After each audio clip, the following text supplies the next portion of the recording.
क्रांति की शुरुआत जो है वो दूसरों से उम्मीद रखकर नहीं होती है। क्रांति की शुरुआत होती है खुद क्रांति बनने से।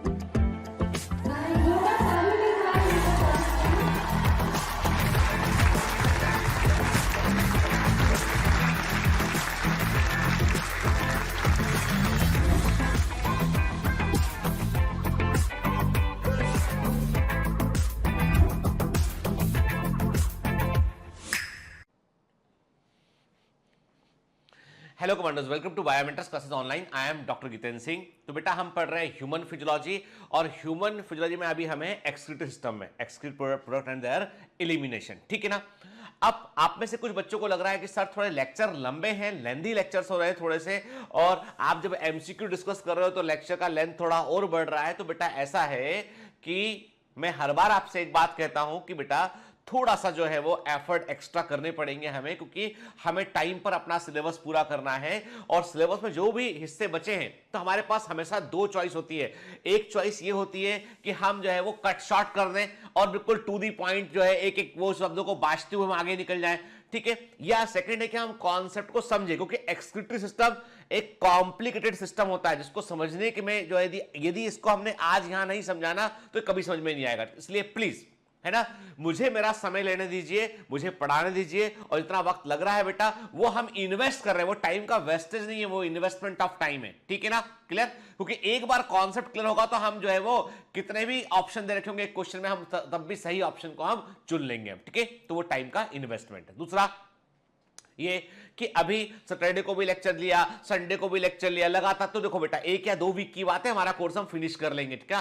थोड़ा सा एफर्ट एक्स्ट्रा आपको करना पड़ेगा मेरे साथ। चला फिर रिवाइज करेंगे ना हम यार, यानी पूरा करने के बाद जिम्मेदारी खत्म थोड़ी ना होती, फिर रिवीजन करेंगे हम, कम से कम 3 रिवीजन करेंगे ताकि हम एग्जाम में फोड़ के आए, क्लियर, ठीक है। आप सब मेरे साथ है ना। तो चलो एक काम करते हैं, पहले हम आज क्या देखने वाले हैं, आज हम देखने वाले हैं कि कैसे यूरिन का फॉर्मेशन होता है, यूरिन का कैसे फॉर्मेशन, फिल्ट्रेशन कैसे होता है, पीसीटी का क्या रोल होता है, डीसीटी का क्या रोल होता है, जीएफआर का मतलब क्या होता है। तो आज बड़े सारे कोर कॉन्सेप्ट हम डिस्कस करेंगे, ठीक है। और लेक्चर के दौरान थकना नहीं, एकदम इन्वॉल्व रहना बेटा, थकना बिल्कुल नहीं। उसके बाद हम एमसीक्यू लगाएंगे कुछ, ठीक है ना। चलो पहले लेक्चर देखते हैं, फिर एमसीक्यू लगाएंगे, रिवीजन। और एमसीक्यू वाला हिस्सा यदि आपको तुरंत ना देखना तो लेक्चर को बंद कर दो, नेक्स्ट डे देख लो उसको, ठीक है ना, पर लगाएंगे एमसीक्यू जरूर हम, ठीक है। चलिए लेक्चर देखते हैं।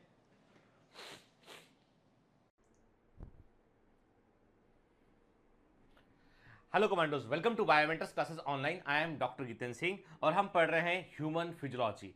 और ह्यूमन फिजियोलॉजी के जिस चैप्टर में अभी हम हैं वो है एक्सक्रीटरी सिस्टम, जिसको एनसीईआरटी में excretory product and their elimination के नाम से दे रखा है। और यहां पर हम ऑलरेडी क्या कवर कर चुके बेटा, ऑलरेडी हम देख चुके कि अलग अलग एनिमल में किस तरह के एक्सक्रीटरी सिस्टम हमको देखने मिलते हैं। जनरल इंट्रोडक्शन देखा हमने, और उसके बाद हमने ह्यूमन किडनी को डिटेल में देखा था। याद है आपको पिछली क्लास में हम बात कर रहे थे कि रीनल पेल्विस क्या होता है, रीनल कॉर्टेक्स क्या होता है, कॉलम ऑफ वर्टीन क्या होते हैं, ठीक है। फिर मैंने आपसे कहा था कि बताइए रीनल कैलाइसिस क्या होता है, रीनल पेल्विस क्या होता है, कई सारी चीजों को हमने एक एक करके समझाया पढ़ के। चलिए तो एक काम करते हैं, लेक्चर में आगे बढ़ने के पहले मैं आपसे कुछ क्वेश्चन करता हूं, उसके आप मुझे आंसर दीजिएगा, ठीक है ना।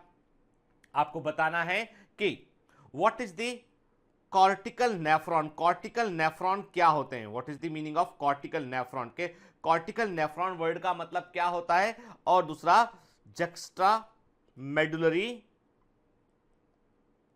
नेफ्रॉन क्या होते हैं, और इन दोनों नेफ्रॉन में फर्क किस बात का होता है, ठीक है। आपको बतलाना है what is the meaning of cortical nephron, के कॉर्टिकल नेफ्रॉन का मतलब क्या है, और जक्स्टा मेडुलरी नेफ्रॉन क्या होते हैं, और इन दोनों नेफ्रॉन में किस चीज का फर्क होता है, ये आप मुझे बतलाएंगे, ठीक है। आपको ये भी बताना है मुझे, देखो बेटा 3-4 क्वेश्चन करूंगा, उसके आपको आंसर करने के। आपको ये भी बतलाना है कि what is the meaning of vasa recta, vasa recta क्या होता है, what is the meaning of vasa recta, ठीक है। What is the meaning of vasa recta, vasa recta का मतलब क्या होता है, क्लियर, ठीक है। And what is the meaning of Malpighians corpuscles, के मल्पीजियंस कार्पसल का मतलब क्या होता है, मल्पीजियंस कार्पसल क्या होता है, ठीक है। मल्पीजियस कार्पसल्स क्या होता है आपको बतलाना है, ठीक है। तो क्वेश्चन मैं दोबारा रिपीट कर रहा हूं जिसके आपको आंसर करना है। कॉर्टिकल नेफ्रॉन क्या होते हैं, जक्स्टा मेडुलरी नेफ्रॉन क्या होते हैं, दोनों नेफ्रॉन में किस बात का फर्क होता है, वासा रेक्टा क्या होता है, और मल्पीजियन कार्पसल्स क्या होते हैं, क्लियर, ठीक है। चलिए, तो पिछली क्लास में हमने जो है किडनी के स्ट्रक्चर को देखा था, हमने देखा था कि जो है वो जो है किडनी में हाइलम क्या मतलब क्या होता है, कि रीनल पेल्विस क्या होता है, कैलाइसिस क्या होते हैं, रीनल आर्टरी, रीनल वीन, हमने काफी सारे डिटेल में पिछली क्लास में ऑलरेडी बात किया हुआ था, ठीक है। ठीक, फिर हमने जो है वो किडनी के स्ट्रक्चर को भी डिटेल में देखा था। तो मैंने आपसे कहा था, याद रखना बेटा, कि जो रीनल कॉलम है that is very very important, exam में आने वाला क्वेश्चन है, कॉलम ऑफ वर्टीन, ठीक है ना, कॉलम ऑफ वर्टीन कहते हैं इनको, वर्टिनिस कॉलम कहते हैं, ठीक है। फिर हमने नेफ्रॉन को जो है वो डिटेल में देखा था, हमने देखा था कि नेफ्रॉन में जो है वो ग्लोमेरुलस क्या होता है, बोमन कैप्सूल क्या होता है, एफरेंट एट्रियोल, इफरेंट एट्रियोल, ठीक है ना। फिर हमने देखा था बेटा कि जो है वो पेरीट्यूबुलर कैपिलरीज की बात की थी हमने। फिर प्रॉक्सिमल कॉन्वोल्यूट ट्यूब्यूल के मैंने कहा था पास वाला मोड़ा थोड़ा ट्यूब्यूल, प्रॉक्सिमल कॉन्वोल्यूट ट्यूब्यूल, डिस्टल मतलब दूर वाला कॉन्वोल्यूट ट्यूब्यूल के। फिर हमने देखा था हेनलेस लूप को देखा था, कलेक्टिंग डक्ट को देखा था, याद है ना आपको के। ये diagram very very IMP important है बेटा, ठीक है ना, ठीक। फिर हमने देखा था कि जो है एफरेंट एट्रियोल बोमन कैप्सूल के प्रॉक्सिमल कॉन्वोल्यूट के, तो हमने देखा था कप के समान स्ट्रक्चर था बोमन कैप्सूल, उसके अंदर कैपिलरी का एक पूरा जाल था, उसको हमने क्या कहा था, हमने उसको कहा था जो है वो ग्लोमेरुलस कहा था उसको हमने, याद है आपको, ठीक है। चलिए, आज अब हम बात क्या करेंगे, मेरी बात ध्यान सुने के, यदि आपको अभी भी किडनी का स्ट्रक्चर क्लियर नहीं है तो आपको आगे का लेक्चर समझ में नहीं आएगा, ठीक है ना।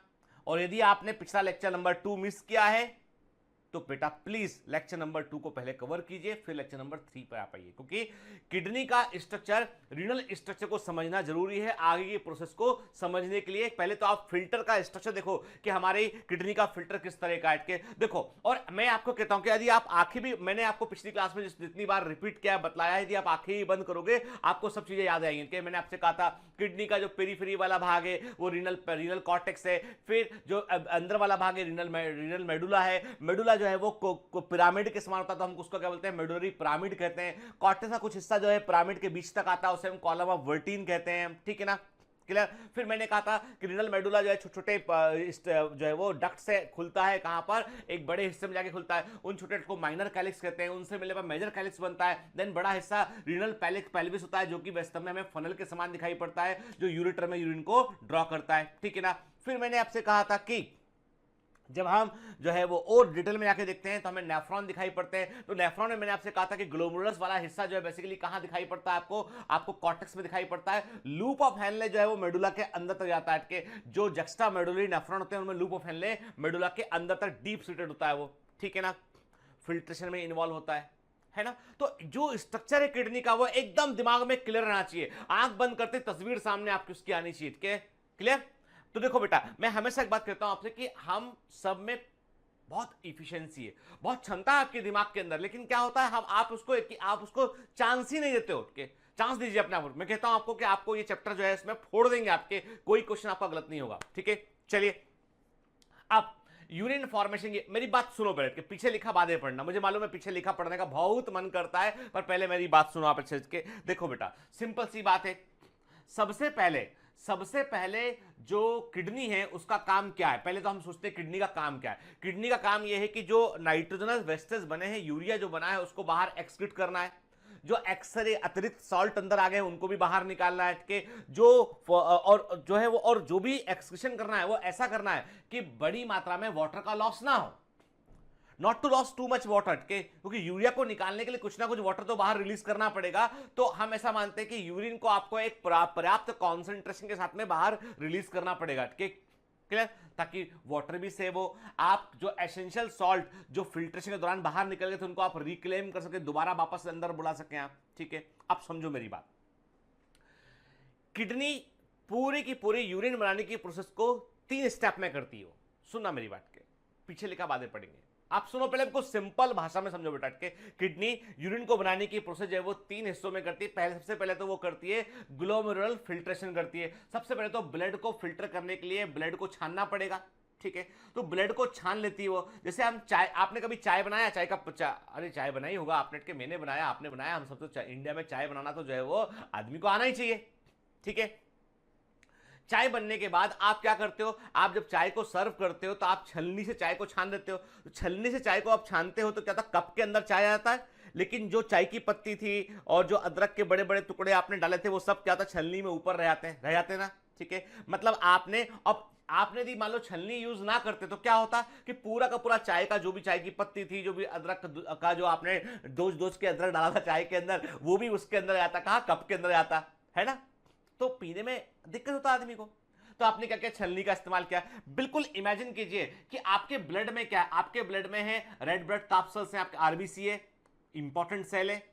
फिर आपके ब्लड में जो है प्लाज्मा में बड़े बड़े जो है वो प्रोटीन है, मैक्रोमोलेक्युलर प्रोटीन भी प्रेजेंट है उसके अंदर। तो सबसे पहला काम तो ये होता है कि प्लाज्मा को ऐसे छानो कि चाय की पत्ती अदरक ऊपर रह जाए, बाहर ना निकले वो छलनी करके। मतलब प्लाज्मा को ऐसे छानो कि जो कार्पल्स है, जो इंपॉर्टेंट कार्पल्स आरबीसी हुआ, डब्ल्यूबीसी हुआ, और साथ में क्या हुआ आपके जो प्रोटीन है वो छन के बाहर ना आए, बल्कि जो छनित्र जो फिल्ट्रेट बाहर आए ना, उसके अंदर सॉल्ट हो, उसके अंदर जो है वो यूरिया हो, जो डिजोल्व सॉल्यूट है वो उसके अंदर प्रेजेंट होना चाहिए के वैसे छानना है। तो पहला काम तो हो गया ग्लोमेरुलर फिल्ट्रेशन।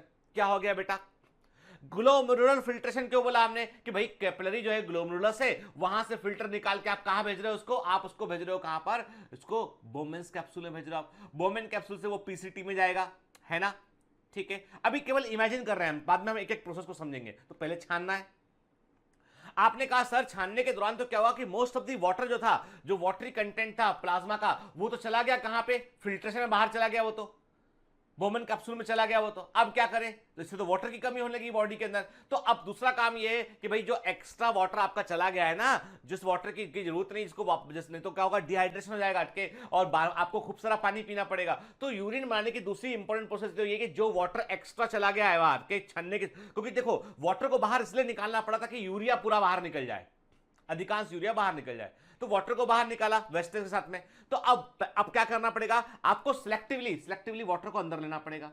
तो आपने वाटर को अंदर लेना शुरू किया आपने, ठीक है। और आपने कहा अरे भाई सोडियम आयन थोड़ा ज्यादा बाहर निकल गया है, पोटेशियम भी ज्यादा बाहर निकल गया है, जो ज्यादा बाहर निकले, कुछ आयन ज्यादा बाहर निकल गए। अच्छा, जो आयन एक्सेसिवली बाहर निकल गए ना, उनको वापस अंदर ले लो। तो वापस अंदर लिया, तो मतलब यह हुआ कि पहले तो फिल्ट्रेशन किया, फिर रीएब्जॉर्प्शन किया, किसका, वाटर का और एसेंशियल सॉल्ट का। अब तीसरा स्टेप, जब यूरिन बनने लगा, अरे भाई पोटेशियम थोड़ा अधिक आ गया अंदर, जब वापस रिक्लेम किया तो बाहर सीक्रेट कर दो, थोड़ा बाहर निकाल के लेवल बराबर कर दो। तीसरा स्टेप होता है सीक्रेशन, ट्यूबुलर सीक्रेशन। क्लियर, मतलब ये है, देखो इसको बेटा बहुत कॉम्प्लिकेट मत लो, इसको जैसा बोल रहा हूं वैसे समझ के।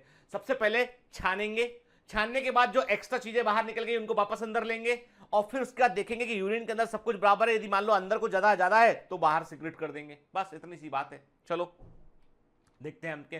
तो यूरिन फॉर्मेशन में आप देखेंगे देयर आर 3 प्रोसेस इन्वॉल्व के, वेरी वेरी इंपॉर्टेंट थिंग है। और ये बेटा सीक्वेंस आता है एग्जाम के अंदर, इसलिए मैंने वैसे ही लिख के दिया आपको यहां पे के, ठीक। तो यूरिन फॉर्मेशन में 3 प्रक्रियाएं इन्वॉल्व होती हैं। पहला होता है ग्लोमेरुलर फिल्ट्रेशन के, तो water and solute smaller than protein are forced to the capillary wall and pore of the glomerulus capsule into the renal tubule के। सबसे पहले फिल्ट्रेशन करेंगे। अब ये फिल्ट्रेशन कैसे होता है, कौन सा फोर्स काम करता है, वो सब हम आगे बात करेंगे। अभी तो हम केवल स्टेप समझ रहे हैं कि कैसे काम होता है। तो मैंने आपसे कहा कि ग्लोमेरुलर फिल्ट्रेशन में क्या हुआ कि सबसे पहले तो आपने क्या किया, ब्लड को फिल्टर किया और वाटर और सॉल्यूट को आपने निकाल के कहां भेज दिया, अपने रीनल ट्यूब्यूल के अंदर भेज दिया। दूसरा ट्यूबुलर रीअब्जॉर्प्शन। अब चूंकि एक्सेसिव वाटर, ग्लूकोज, अब ग्लूकोज ही बाहर निकल जाएगा तो प्रॉब्लम है ना वो, तो एक्सेसिव वाटर हुआ, ग्लूकोज हुआ, अमाइनो एसिड्स हुए, जो नीडेड आयंस थे उनको वापस से अंदर लिया गया।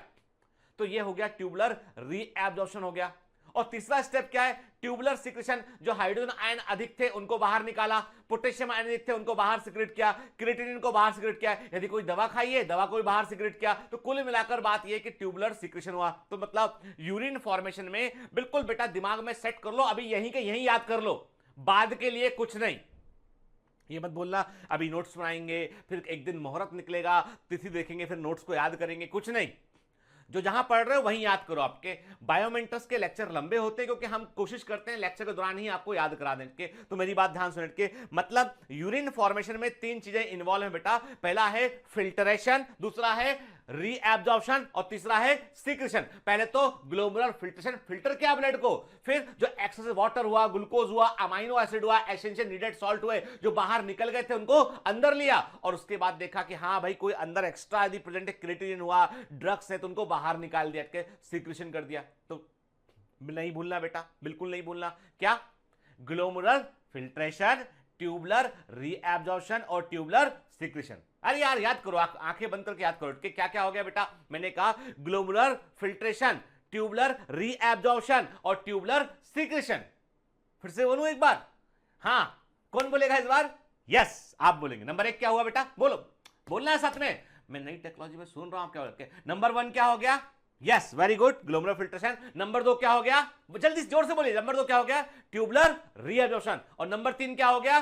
क्या बात है, क्या बात है? Tubular secretion. ठीक है, चलिए, तो कुल मिलाकर बात यह है कि ये सारी प्रोसेस हुई यहां पे। अब देखो, अब कौन सी चीज कहां पर हो रही है, ध्यान से बात सुनिए के। आप क्या देख रहे हो? आप देख रहे हो कि जो ग्लोमुलर फिल्ट्रेशन है उसका मतलब यह हुआ कि ग्लोमुलस से जो फिल्ट्रेट है वो कहां पर आया? वो आया बोमन कैप्सूल में आया। बोमन कैप्सूल से कहां गया? वो पीसीटी के अंदर गया वट के। और पीसीटी जो होता है वो पहला हिस्सा है नेफ्रॉन का। बोमन कैप्सूल के बाद पहला हिस्सा है उसमें के प्रॉक्सिमल कन्वर्टेड ट्यूब्यूल। पीसीटी बोलूंगा मैं, मतलब प्रॉक्सिमल पास वाला, पी मतलब पास वाला के, प्रॉक्सिमल कन्वर्टेड ट्यूब्यूल के। तो सबसे अधिक वो ट्यूबुलर रीएब्जॉर्प्शन में कौन इन्वॉल्व होगा? पीसीटी इन्वॉल्व होगा। और डीसीटी किस चीज में इन्वॉल्व होगा? डीसीटी इन्वॉल्व होगा किसमें? ट्यूबुलर सिक्रीशन में डीसीटी इन्वॉल्व रहेगा। क्लियर?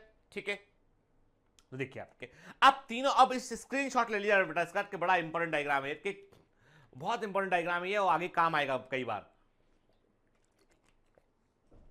देखो, एफरेंट आर्ट्रियोल ब्लड को लेके आया, ग्लोमुलर कैपिलरी तक ब्लड गया, वहां से फिल्ट्रेट हुआ वो, और कहां पहुंचा? पीसीटी में पहुंचा के। तो फिल्ट्रेशन की प्रोसेस कहां पर होती है? वो मेल्पिजियन कैप्सूल में होती है, बोमन कैप्सूल और ग्लोमुलस के बीच में होती है के। उसके बाद क्या हुआ?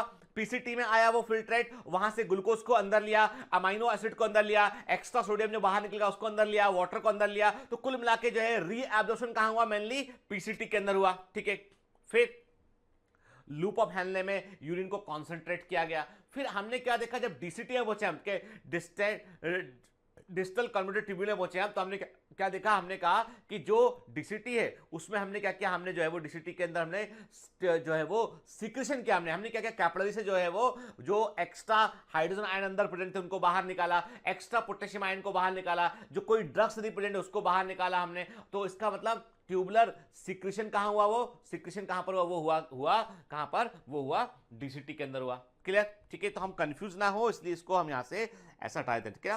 ठीक है, कुछ मामले में रीएब्जॉर्प्शन भी होता है, लेकिन अभी हम बिल्कुल क्लियर रखते हैं कॉन्सेप्ट को। तो हमने क्या कहा? फिल्ट्रेशन, रीएब्जॉर्प्शन एंड सिक्रीशन के साइट हमको मालूम चल गए।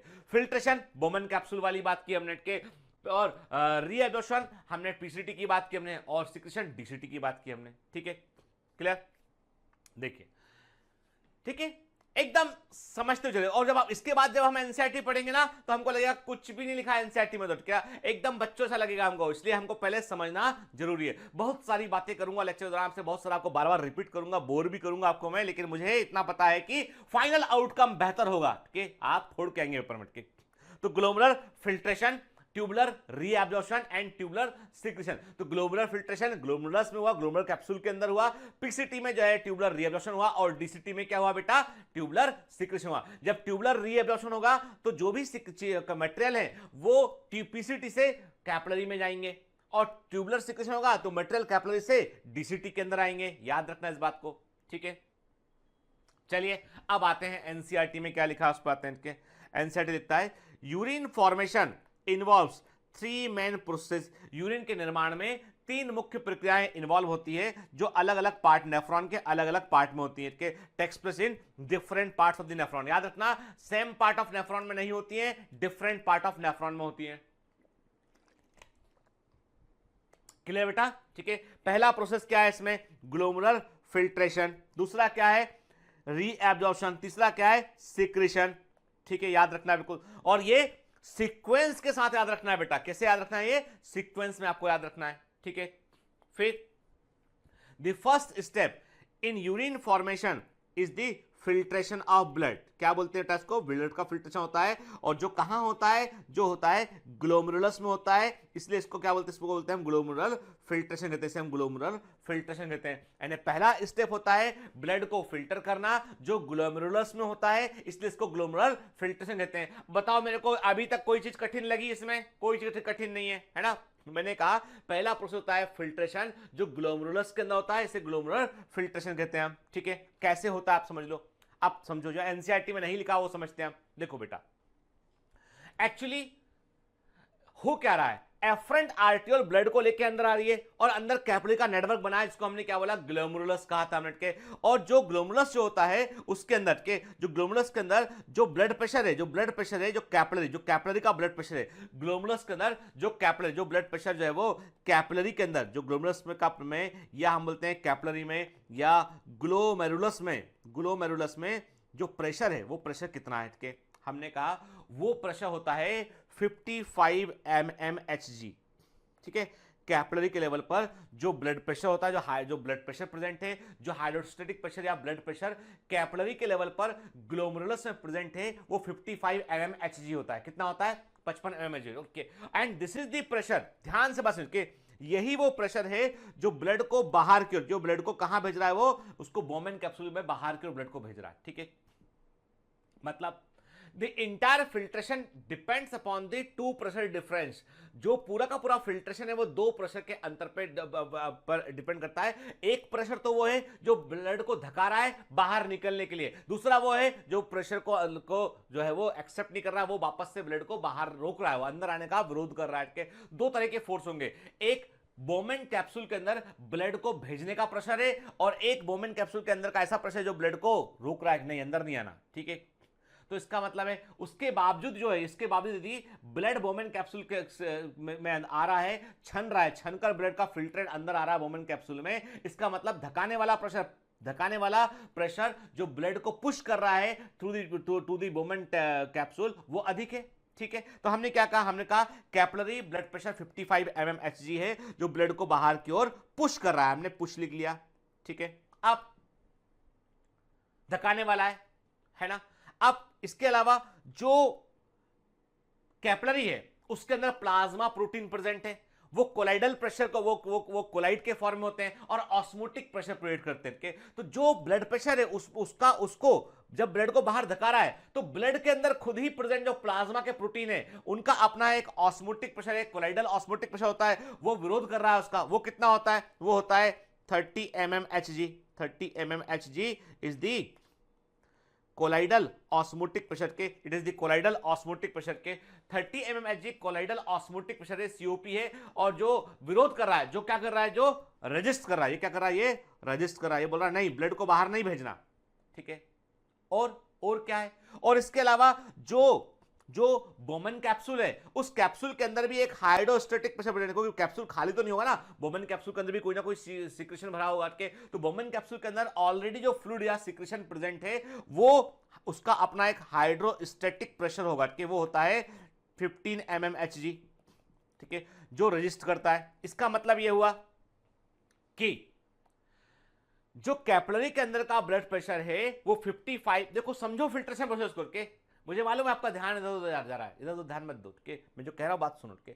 जो कैपिलरी के अंदर जो ब्लड प्रेशर है वो 55 mmHg है जो कि ब्लड को धका रहा है कहां पर, बोमेन कैप्सूल की ओर। बोमेन कैप्सूल को की तरफ ब्लड के धकाने को रजिस्ट कर रहा है, उसको रोक रहा है कौन, ब्लड के अंदर का कोलाइडल ऑस्मोटिक प्रेशर 30 mmHg है और कैप्सूल के अंदर प्रेजेंट जो बोमेन कैप्सूल के अंदर प्रेजेंट जो फ्लूइड है उसका अपना एक हाइड्रोस्टेटिक प्रेशर है, वो उसको रोक रहा है 15 mmHg है। अब धकाने वाला प्लस, हमने कहा कि जो धका रहा है प्लस धकाने वाला कितना है 55 mmHg है। ठीक है, और रोकने वाला कितना है, रोकने वाला हो गया है 30 प्लस 15 45 mmHg धका रहा है, हमने नेगेटिव साइन लिया रोकने वाले के लिए, धकाने वाले के लिए प्लस लिया, तो ओवरऑल रिजल्ट कितना आया, ओवरऑल आया प्लस 10 mmHg के। दिस इज द प्रेशर जो किडनी में फिल्ट्रेशन में इन्वॉल्व है, मतलब किडनी में जो ब्लड का फिल्ट्रेशन है उसके लिए दबाव काम कर रहा है वो 10 mmHg है केवल के। इसका मतलब ये हुआ यदि कैपिलरी के ब्लड प्रेशर में कोई फर्क पड़ेगा, ड्रॉप कर जाएगा, कैपिलरी का ब्लड प्रेशर ड्रॉप कर जाएगा, यदि कैपिलरी का ब्लड प्रेशर ड्रॉप कर जाएगा तो फिल्ट्रेशन कम हो जाएगा, कैपिलरी का ब्लड प्रेशर यदि बढ़ जाएगा तो फिल्ट्रेशन बढ़ जाएगा। आई बात समझ में? ठीक है, चलिए अब ठीक है, अभी अब बिल्कुल हम दोबारा से आएंगे इस पॉइंट पे, पूरा पहले एक एक करके चीजों को समझते हैं अच्छे से। On an average 1100 to 1200 ml of blood is filtered bye the kidney per minute के। ठीक है, मतलब आपके ब्लड का 5वां हिस्सा हर बार 1 मिनट में, मेरी बात ध्यान सुनेगा, 1 मिनट में वेंट्रिकल जितना भी ब्लड पंप करता है उसका 1/5 भाग 20% ब्लड उसका जो है वो किडनी तक पहुंचता है और किडनी उसको फिल्टर करती है। मतलब पूरे ब्लड को फिल्टर करने में किडनी को 5 मिनट का समय लगता है। तब तो 20 × 5 है ना बेटा। तो क्या कहा मैंने, कहा ऑन एन एवरेज 1100 से 1200 ml of blood is filtered bye the kidney per minute which constitute रफली 1/5 of the blood pumped out by each ventricle of the heart in a minute. ठीक है, यानी 1 मिनट में वेंट्रिकल जितना भी blood बाहर pump करता है, और 1 मिनट वेंट्रिकल पूरा 5.5 लीटर ब्लड को पंप कर चुका होता है, और उतना ब्लड जो है, जो कार्डियक आउटपुट जितना भी है उसका 1/5 भाग जो है किडनी फिल्टर करती है। ठीक है, the glomerular capillary blood pressure causes filtration of blood through 3 layers. अब देखो यहां पे इन्होंने मेंशन कर दिया है इंडेक्स मैंने, और अभी मैं आपको जो पहले हमने जो इमेज डिस्कस किया है ना, जो प्रेशर को देख के, वो क्या था, between the lines of anxiety पढ़ा हमने। तो क्या कहा मैंने आपसे, ग्लोमेरुलर कैपिलरी ब्लड प्रेशर वो ब्लड के फिल्ट्रेशन के लिए रिस्पॉन्सिव होता है, और 3 परतें होती हैं, मतलब छलनी के अंदर 3 परतें होती है।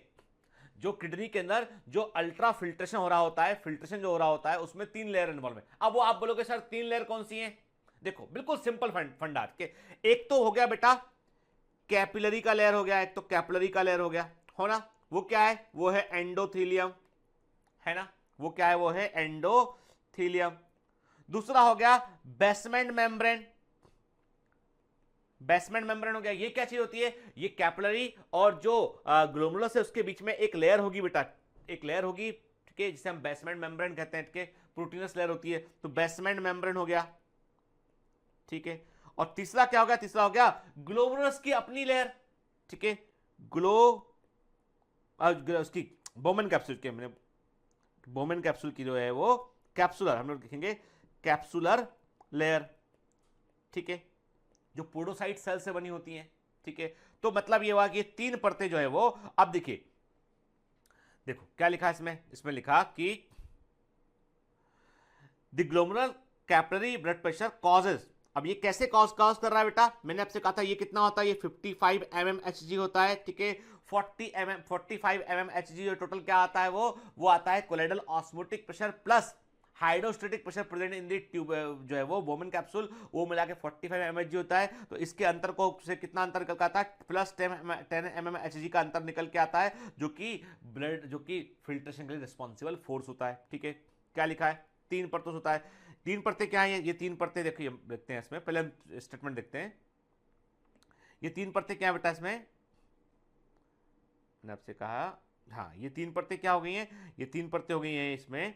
एक तो हो गया endothelium of glomerular blood vessel के, मतलब जो कैपिलरी ग्लोमेरुलस के अंदर प्रेजेंट है उसकी एंडोथेलियम, ठीक है, उसके अंदर छेद होते हैं, याद रखिए कैपिलरी के एंडोथेलियम में छेद होते हैं, जो ग्लोमेरुलस की कैपिलरी के एंडोथेलियम में छेद होते हैं, जिनको हम फेनेस्ट्रा बोलते हैं, इनको क्या बोलते हैं, इनके लिए हम वर्ड यूज करते हैं फेनेस्ट्रेशंस कहते हैं, बारीक छिद्र फेनेस्ट्रेशंस कहते हैं, ठीक है, या कई बार उसके लिए हम केवल फेनेस्ट्रा वर्ड का यूज करते हैं हम। ठीक है बेटा, बिल्कुल समझते चलना है किस चीज को। ठीक है, फिर उसके बाद क्या होता है, उसके बाद हमने आपसे कहा कि जो है वो इपिथेलियम और बोमेन कैप्सूल की इपिथेलियम होती है, जो पोडोसाइट सेल से बनी होती है, लेकिन इन दोनों के बीच में, यानी जो एंडोथेलियम है और इपिथेलियम और बोमेन कैप्सूल के बीच में एक बेसमेंट मेम्ब्रेन होती है। ठीक है, तो ये 3 लेयर फिल्ट्रेशन में इन्वॉल्व होती है, याद रखिएगा इसको। ठीक है, देखिए ध्यान से, बिल्कुल ध्यान से देखिए आपके कि वो 3 परतें क्या है इनके। आप देख, नंबर 1 पहला आप देख रहे हैं फेनेस्ट्रेशंस, देखिए लिखा ना, फेनेस्ट्रेशंस मतलब पोर of glomerular endothelial cell. It prevent filtration of blood cell but allow all component of blood plasma to pass through. के ये केवल, यानी जो कैपिलरी के जो पोर होते हैं वो केवल और केवल वो जो सेल्स हैं WBC RBC, उन सेलुलर कंपोनेंट को वो रोकते हैं, अदरवाइज पूरा प्लाज्मा जो है इसके आर पार निकल सकता है। तो क्या लिखा है, फेनेस्ट्रेशंस, आप देख रहे हैं इमेज में आपको दिखाई पड़ रहा है, कैपिलरी के पोर दिखाई दे रहे हैं, तो फेनेस्ट्रेशंस या pore of the glomerular endothelial cell. Glomerular endothelial cell क्या होती है, एंडोथेलियम क्या होती है, कैपिलरी की इपिथेलियम होती है, उसके अंदर जो पोर होते हैं उससे केवल ब्लड सेल्स नहीं आर पार निकल पाती है, अदरवाइज सारे कंपोनेंट आर पार निकल जाते हैं। ठीक है ना, अब उसके बाद आती है बेसल लेमिना ऑफ ग्लोमेरुलस के, जो बेसल मेम्ब्रेन होती है, बेसमेंट मेम्ब्रेन बोलते हैं इसको हम, तो बेसल लेमिना या बेसमेंट मेम्ब्रेन होती है, वो प्रोटीन, बड़े प्रोटीन के फिल्ट्रेशन को वो रोकती है। नंबर 2 पर बेसल लेमिना ऑफ ग्लोमेरुलस या बेसमेंट मेम्ब्रेन आ गया, जो कि बड़े प्रोटीन के फिल्ट्रेशन को रोकती है। Third slit membrane between the pedicel. Pedicel क्या होती है? जो बोमेन कैप्सूल की जो इपिथेलियम होती है वो स्पेशलाइज्ड सेल से बनी होती है, उनको हम पोडोसाइट सेल बोलते हैं, पेडिसेल या पोडोसाइट सेल होते हैं। उनके बीच में आपको बारीक बारीक ओपनिंग दिखाई पड़ती है, गैप दिखाई पड़ते हैं, और वो गैप जो है वो फिल्टर के समान वो काम करते हैं इनके। तो ये क्या करते हैं? ये मीडियम साइज के प्रोटीन को रोकते हैं। मतलब कुल मिलाकर बात ये है कि जब कोई भी लिक्विड, मेरी बात ध्यान से, जब कोई भी लिक्विड इन्हें क्रॉस करेगा, पहली लेयर को तो क्रॉस कर लेगा पूरा प्लाज्मा, दूसरी लेयर को क्रॉस करने में जितने भी प्रोटीन है वो बड़े प्रोटीन, लार्ज प्रोटीन सारे रुक जाएंगे, वो भी नहीं निकल पाएंगे यार पार। तीसरे को क्रॉस करने के दौरान क्या होगा?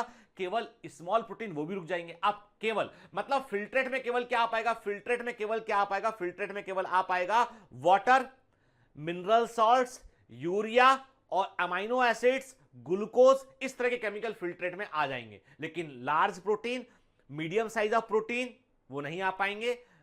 Blood capsules, formed element of blood, blood की जो सेल्स है वो भी नहीं फिल्ट्रेट में आ पाएंगे। ठीक है ना? Clear?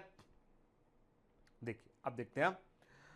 The epithelial cell of Bowman capsule are called podocyte. Very IMP, मैं कह रहा था आपसे बेटा कि याद रखना, पोडोसाइट बड़ा इंपॉर्टेंट एग्जाम में आता है के, कहां मिलता है देखने के।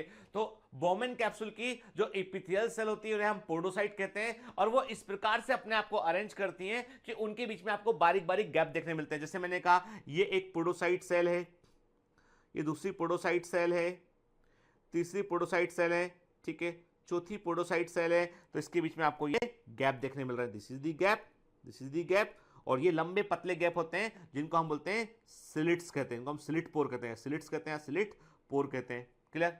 ठीक है।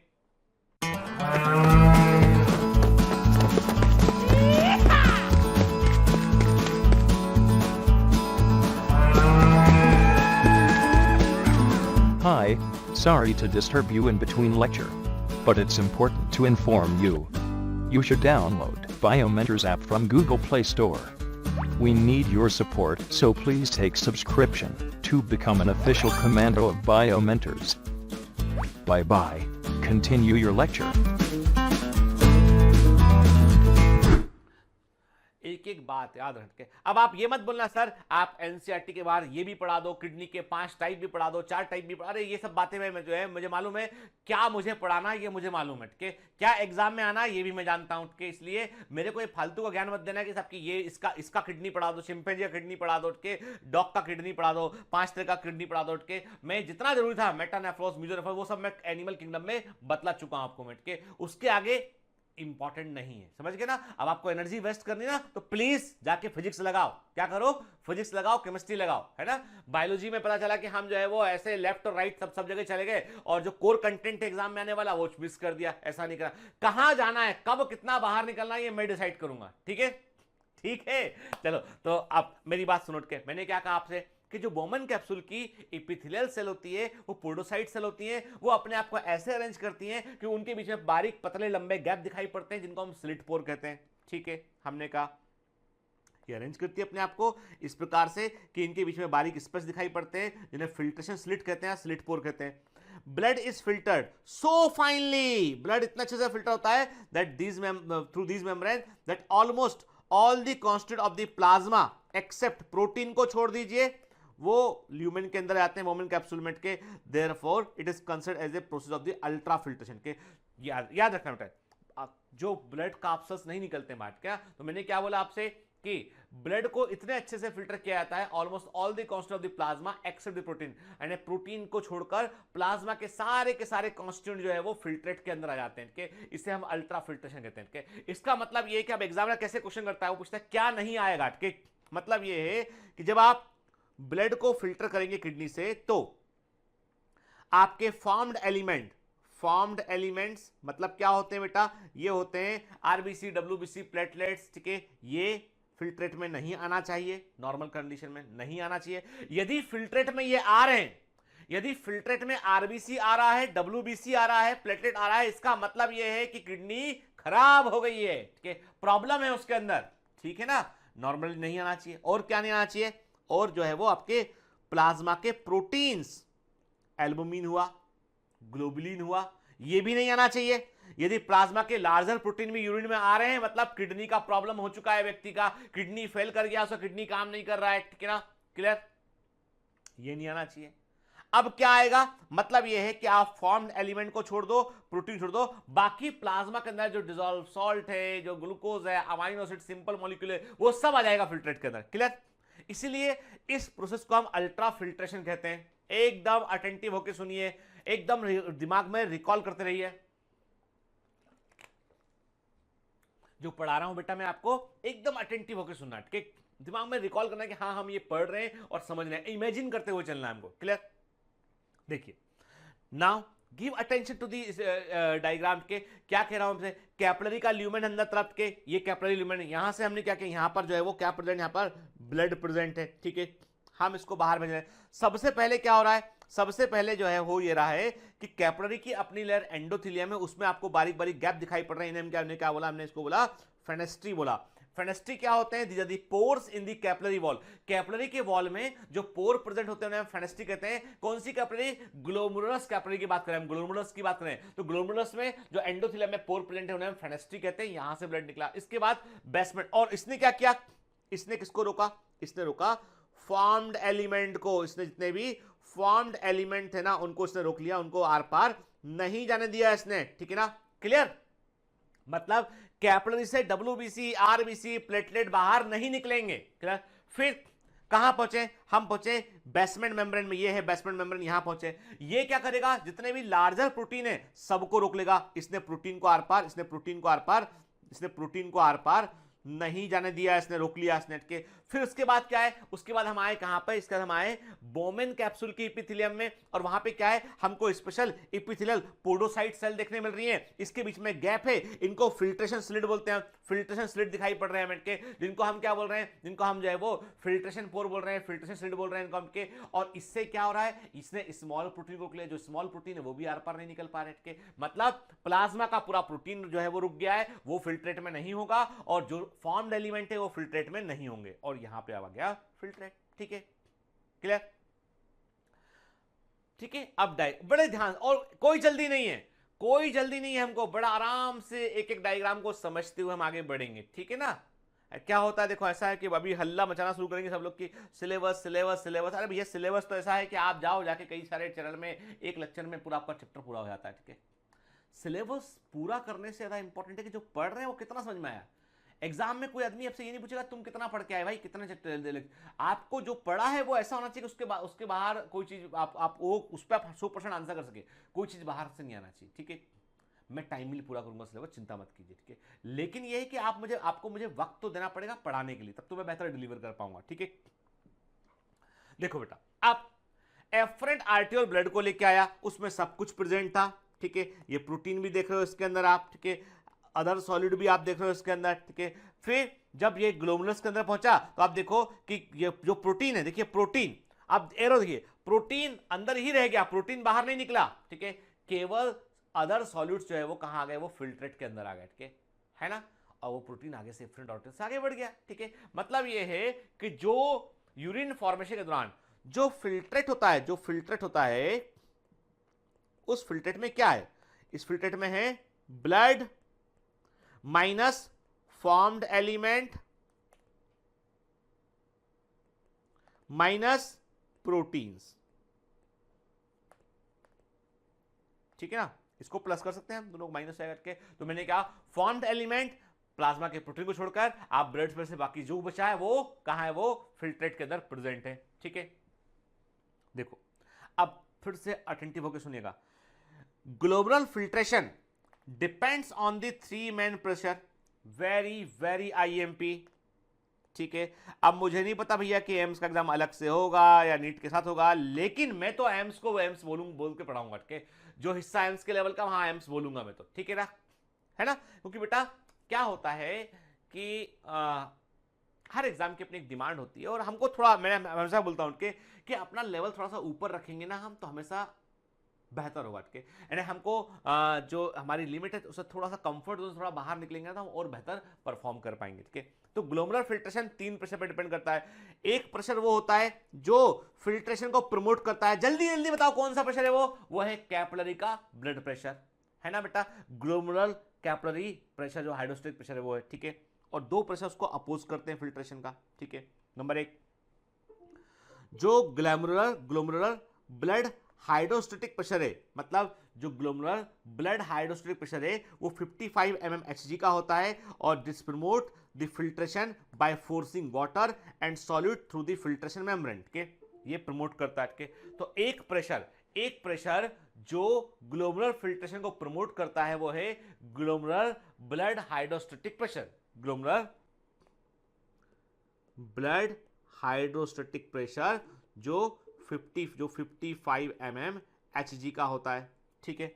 दो प्रेशर ऐसे होते हैं जो फिल्ट्रेशन का विरोध करते हैं, दो प्रेशर ऐसे होते हैं जो फिल्ट्रेशन का विरोध करते हैं। एक तो होता है कैप्सुलर हाइड्रोस्टेटिक प्रेशर, ये क्या है, ये जो बोमेन कैप्सूल के अंदर ऑलरेडी जो सिक्रेशन प्रेजेंट है वो एक लिक्विड फॉर्म में प्रेजेंट होगा और उसका भी अपना एक दबाव होगा, तो वो होता है 15 mmHg होता है। तो ये क्या है, ये हो गया, मैंने कहा कि जो है वो कैप्सुलर हाइड्रोस्टेटिक प्रेशर जो होता है ये विरोध करता है, ये विरोध करता है किसका, फिल्ट्रेशन का विरोध करता है, ठीक है। It opposes filtration by exerting a back pressure against the filtration membrane के, क्योंकि यहां भी लिक्विड भरा हुआ है बोमेन कैप्सूल के अंदर, तो ये इस लिक्विड को, एक लिक्विड मूव करेगा अंदर तो ये लिक्विड तो विरोध तो करेगा ना, इसका अपना एक इनर्शिया होगा के। तो जो कैप्सुलर हाइड्रोस्टेटिक प्रेशर होता है, जो बोमेन कैप्सूल के अंदर प्रेजेंट फ्लूइड है वो एक अपोजिट प्रेशर को क्रिएट करता है, जो जिसको हम बोलते हैं कैप्सुलर हाइड्रोस्टेटिक प्रेशर बोलते हैं, 15 mmHg का होता है। इसके अलावा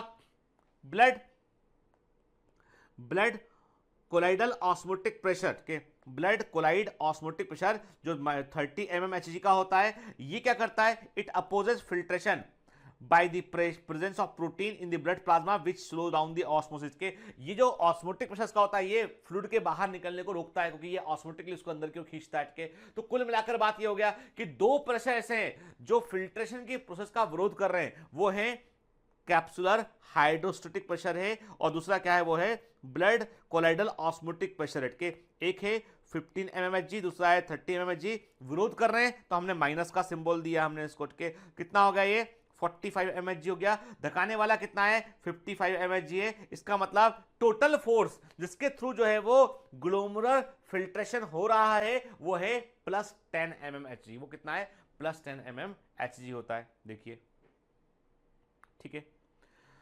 The amount of filtrate formed by the kidney per minute is called the glomerular filtration rate, GFR। very IMP याद रखना, जब आप डॉक्टर बन जाएंगे ना तो किसी के किडनी का फंक्शन आपको पता करना होगा ना, आप उसका GFR मेजर करेंगे। क्या मेजर करेंगे आप, GFR मेजर करेंगे आप, ठीक है ना। मैंने क्या कहा आपसे, the amount of the filtrate formed by the kidney per minute इस called the glomerular filtration rate के। तो जीएफआर का मतलब क्या है, एक मिनट में किडनी कितना फिल्ट्रेट बनाती है वो जीएफआर होता है के। याद रखिएगा कि the amount of filtrate formed by the kidney per minute is called the glomerular filtration rate के। GFR in a healthy individual is approx 120 ml per minute के। एक जो हेल्दी व्यक्ति होता है उसमें जो जीएफआर होता है वो होता है 125 ml पर मिनट होता है के। मतलब ये है कि 180 लीटर जो है वो पर डे, यदि पूरे दिन में देखोगे तो इट इज अराउंड 180 लीटर के। तो जीएफआर, ये आंकड़े जो है बेटा एनसीईआरटी के फिगर है, याद रखना है, वेरी आईएमपी, भूलना नहीं है के। तो जीएफआर क्या होता है, एक मिनट के अंदर किडनी ने कितना फिल्ट्रेट बनाया है वो उसका जीएफआर होता है कि एक हेल्दी व्यक्ति में, एक स्वस्थ व्यक्ति में एक मिनट में 120 ml फिल्ट्रेट बनता है कि जो पूरे दिन में 180 लीटर होता है। अब आप सोचिए, यदि ये फिल्ट्रेट पूरा बाहर निकाल दिया गया होता तो आपको पता है एक इंसान को पूरा दिन यूरिन ही करना होता, कोई काम नहीं करता, पूरा दिन वो यूरिन ही पास करता होता। 180 लीटर पर डे, मतलब आप कितना पानी पीते हैं, आप पानी पीते 300-200 लीटर पर 300 लीटर पानी पीते हैं आपके। 300 लीटर पानी पीने का मतलब तो ये है कि आप क्या करते हैं, आप कितना बाल्टी पानी पीते, 10 बाल्टी पानी पीते, कम से कम 10 से 20 बाल्टी पानी पीते। समझ रहे हैं आप बात को, बड़ा वाला बकेट 20 बकेट वाटर पी सकते हैं क्या, नहीं, ठीक है। मतलब ये है कि ये जो फिल्ट्रेट बाहर निकला है इसको, इसकी बड़ी मात्रा को रीअब्जॉर्ब भी करता है बॉडी, ठीक है। तो मैंने क्या कहा आपसे, the kidney have built in mechanism for the regulation of GFR, very IMP के। अब हमारी किडनी जो है वो उसको हम उसके फंक्शन को हम मेजर कैसे करते हैं, उसके फंक्शन को मेजर करते हैं हम जीएफआर से। जीएफआर मतलब होता है ग्लोमेरुलर फिल्ट्रेशन रेट। 1 मिनट में किडनी ने कितना फिल्टर बनाया है, कितना फिल्ट्रेट क्रिएट किया है, वो ग्लोमेरुलर फिल्ट्रेशन रेट है। 120 ml पर मिनट होता है, पूरे दिन में 180 लीटर होता है, ठीक है। और इस रेट को रेगुलेट करने के लिए किडनी में बकायदा रेगुलेटरी मैकेनिज्म होती है, ठीक है। और इस मैकेनिज्म को जो है one such efficient mechanism is carried out by the juxtaglomerular apparatus, JGA, juxtaglomerular apparatus के वेरी IMP। ये जो चैप्टर है ना, इसमें बेटा कई इंफॉर्मेशन बड़ी इंपॉर्टेंट है, ठीक है। आपको बता दूं मैं, ह्यूमन फिजियोलॉजी में किसी व्यक्ति को सबसे बोर कोई चैप्टर लगता है ना, वो लगता है एक्सक्रीटरी सिस्टम। समझ में नहीं आता वो एक्सक्रीटरी सिस्टम, पढ़ने का मन नहीं करता वो एक्सक्रीटरी सिस्टम, ठीक है। मन खराब करता है जो वो एक्सक्रीटरी सिस्टम, दुश्मनी जिससे वो एक्सक्रीटरी सिस्टम, ठीक है। हम उससे दोस्ती कर लेते हैं अभी हम, ठीक है। इतनी अच्छी दोस्ती कर लेते हैं कि वो एक तरीके से हमारा दोस्त बन जाए, ठीक है। हम उसको कभी भूले ही ना, है। तो मैंने क्या कहा आपसे कि अब सारा खेल किस बात पे टिका है, सुनो मेरी बात ध्यान से। सारा खेल इस बात पे टिका है कि जो फिल्ट्रेट कितना बनता है 1 मिनट में, वो जीएफआर है ना। और जीएफआर किस पे डिपेंड कर रहा है, वो डिपेंड कर रहा है 3 दब प्रेशर पे।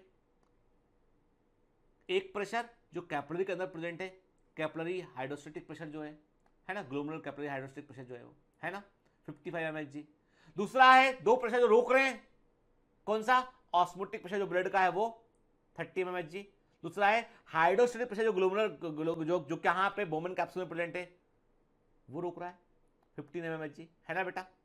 मतलब सारा खेल ये जो जक्स्टाग्लोमेरुलर एपरेटस है ना, उसको सारा कुछ काम करना पड़ेगा ना, तो इन प्रेशर का ही मैनेजमेंट करना पड़ेगा। मतलब जैसे ही आप बोलते हो किडनी को रेगुलेट करना है, तो क्या रेगुलेट करना है भाई, रेगुलेट करने का मतलब है कि आपको फिल्ट्रेशन को बनाए रखना है। अब फॉर एग्जांपल सपोज इमेजिन करते हैं, ठीक है, बोर तो नहीं होना बेटा, कि सपोज इमेजिन करते हैं हम कि सडनली जीएफआर गिर गया, कम हो गया, तो क्या कारण हो सकते हैं। सडनली जीएफआर गिर गया, इसका मतलब यह है कि ब्लड प्रेशर कम हुआ होगा, तब तो जीएफआर गिरा है। भाई देखो, यदि प्रेशर बराबर होता तो जीएफआर तो फिल्ट्रेट तो बाहर आता, तो ये तो कुछ ही नहीं, सिंपल फिजिक्स है, प्रेशर का डिफरेंस है।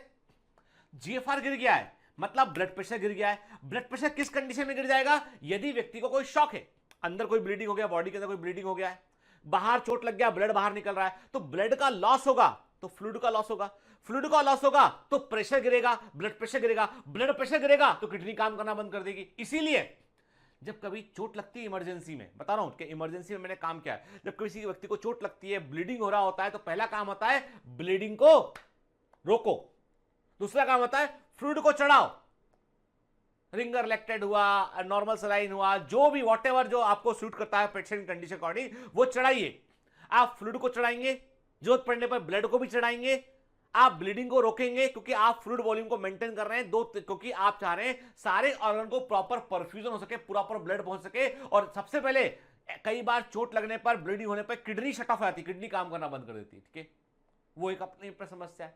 तो किडनी को शट ऑफ होने से रोकने के लिए आपको एक दबाव मेंटेन करना पड़ेगा। अब बॉडी खुद भी एक सिस्टम चलाती है, वो क्या करती है, जैसे बॉडी ने देखा कि जीएफआर गिर गया है, क्या हो गया है, जीएफआर कम हो गया है, एक काम करो, फटाफट एक काम करना है, किडनी को काम करना है, फिल्ट्रेट तो जरूरी है, फिल्टर होना है, क्या करना है काम, ये काम करना है कि एफरेंट आर्टरियल से ब्लड को आने दो, इफरेंट आर्टरियल को नैरो कर दो, कॉन्ट्रैक्ट करो, इफरेंट आर्टरियल को नैरो कर दो। इफरेंट आर्टरियल से ब्लड बाहर निकल रहा था, नैरो कर दिया, अब क्या हुआ, अब जो प्रेशर गिरने के बावजूद ये नैरो हो गया डायमीटर, इसका डायमीटर अधिक है, फ्लूइड इकट्ठा होगा तो प्रेशर बढ़ जाएगा कंपेरेटिवली। और ये जो इफरेंट आर्टरियल का डायमीटर जो कम ज्यादा किया ना, उसमें रोल कौन प्ले कर रहा है, ये जक्स्टाग्लोमेरुलर एपरेटस रोल प्ले कर रहा है ना, इमेजिन कर सकते हैं इसको, ठीक। अब देखो, पहले अब इसको आगे समझने के पहले एक वर्ड हम सुनेंगे, समझेंगे उनके मीन आर्टेरियल ब्लड प्रेशर के। मीन आर्टेरियल ब्लड प्रेशर का मतलब क्या होता है, मीन आर्टेरियल ब्लड प्रेशर का मतलब होता है कि एक समझ लीजिए आप कि एक प्रकार से ये आर्टरी में प्रेजेंट जो है वो एक एवरेज प्रेशर होता है आर्टरी से प्रेजेंट एक एवरेज प्रेशर होता है जो हर कार्डियक साइकिल में 1 मिनट। अब आप बोलोगे सर ये कहां से बीच में, अभी तक तो आपने बताया था हमको एक होता है सिस्टोलिक ब्लड प्रेशर होता है, एक डायस्टोलिक ब्लड प्रेशर होता है। सिस्टोलिक जब हार्ट ब्लड को पंप करता है, डायस्टोलिक जब हार्ट रिलैक्स होता है तब का प्रेशर होता है। लेकिन सच बात तो ये है कि जो pressure systolic blood pressure minus diastolic blood pressure that is the pulse pressure, वो क्या होता है, पल्स प्रेशर होता है। Systolic blood pressure minus diastolic blood pressure equal to the pulse pressure, है ना, 40 mmHg होता है। और जो मीन आर्टरियल प्रेशर का मतलब ये कि एक ऐसा दबाव जो एक एवरेज प्रेशर जो हमेशा आर्टरी में मेंटेन रहेगा, हमेशा आर्टरी में मेंटेन रहेगा, उसे बोलते हैं मीन आर्टरियल प्रेशर बोलते हैं, ठीक है। और यही वो प्रेशर होता है जो और किसी भी ऑर्गन तक ब्लड को पहुंचाता है, ठीक है। याद रखिए सिस्टोलिक ब्लड प्रेशर एक आंकड़ा है जो हार्ट ने ब्लड को पंप किया तो क्या प्रेशर बना, मैक्सिमम प्रेशर क्या बना वो बतला रहा है। डायस्टोलिक ब्लड प्रेशर एक आंकड़ा है जो बतला रहा है कि जब हार्ट रिलैक्स होता है तो प्रेशर कितना आर्टरी में प्रेजेंट रहेगा, वो डायस्टोलिक ब्लड प्रेशर के। लेकिन जैसे आप बोलते हो मीन आर्टरियल प्रेशर बोलते हो, इसका मतलब ये वो प्रेशर है जो हर बार धड़कन के दौरान आर्टरी के अंदर मेंटेन रहेगा वो, और यही ब्लड को बाहर निकलने में हेल्प करेगा, परफ्यूजन में हेल्प करेगा, ठीक है। याद रखना इस बात को, ठीक है। जब ये 60 mmHg से अधिक होता है तो ये किसी व्यक्ति के किसी भी ऑर्गन में ब्लड पहुंचाने के लिए सक्षम होता है, ठीक है। Mean arterial blood pressure 60 mmHg से अधिक होगा तो ये सस्टेन करेगा ब्लड को पहुंचाने के लिए, ठीक है। और यदि 60 mmHg से कम होगा तो ऑर्गन तक ब्लड नहीं पहुंच पाएगा, ऑर्गन तक ब्लड नहीं पहुंचेगा तो ऑर्गन ब्लड की कमी से नष्ट हो जाएंगे, ठीक है, इस्चीमिया हो जाएगा। इस्चीमिया मतलब होगा सेल्स मरने लगेंगे, ठीक है। तो इसलिए मीन आर्टरियल ब्लड प्रेशर बड़ा इंपॉर्टेंट होता है, ठीक है। तो याद रखना नॉर्मल मीन आर्टरियल प्रेशर कितना होता है, वो 65 mmHg से लेके 110 mmHg होता है। और कैसे निकालते हैं इसको, मेडिकल कॉलेज में फिजियोलॉजी का पहला क्वेश्चन होता है, ठीक है। अभी मैं थोड़ा सा आपको लेवल बढ़ा के बता रहा हूं चीजों, ठीक है।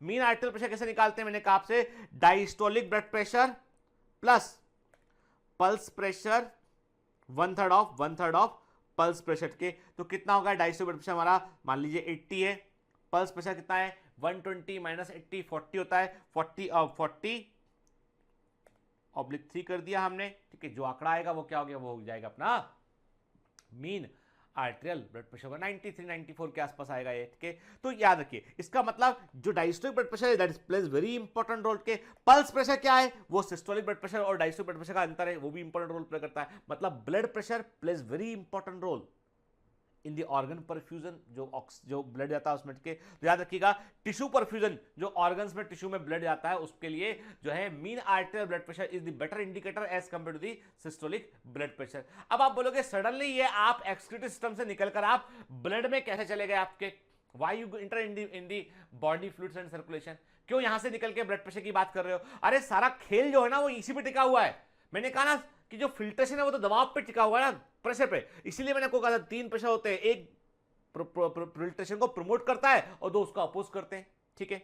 मतलब देखिए अब ध्यान से ग्राफ को ध्यान से देखिए, आपके मीन आर्टरियल ब्लड प्रेशर का ग्लोमेरुलर फिल्ट्रेशन रेट पे क्या फर्क पड़ता है, ध्यान से बात सुनिए। मीन आर्टरियल ब्लड प्रेशर का जो है ग्लोमेरुलर फिल्ट्रेशन पे क्या फर्क पड़ता है, तो हमने कहा ना कि यदि जो है वो नॉर्मल रेंज में, नॉर्मल रेंज के अंदर रहेगा, नॉर्मल रेंज के अंदर रहेगा ये, तो ये आपका 180 litre per day, 180 litre per day glomerular filtration होता रहेगा। लेकिन यदि मीन आर्टरियल ब्लड प्रेशर नीचे गिर गया तो ग्लोमेरुलर फिल्ट्रेशन रेट भी नीचे, जीएफआर भी नीचे की ओर गिर जाएगा, ठीक है। और यदि मीन आर्टरियल ब्लड प्रेशर बढ़ गया तो जीएफआर भी बढ़ जाएगा, ठीक है।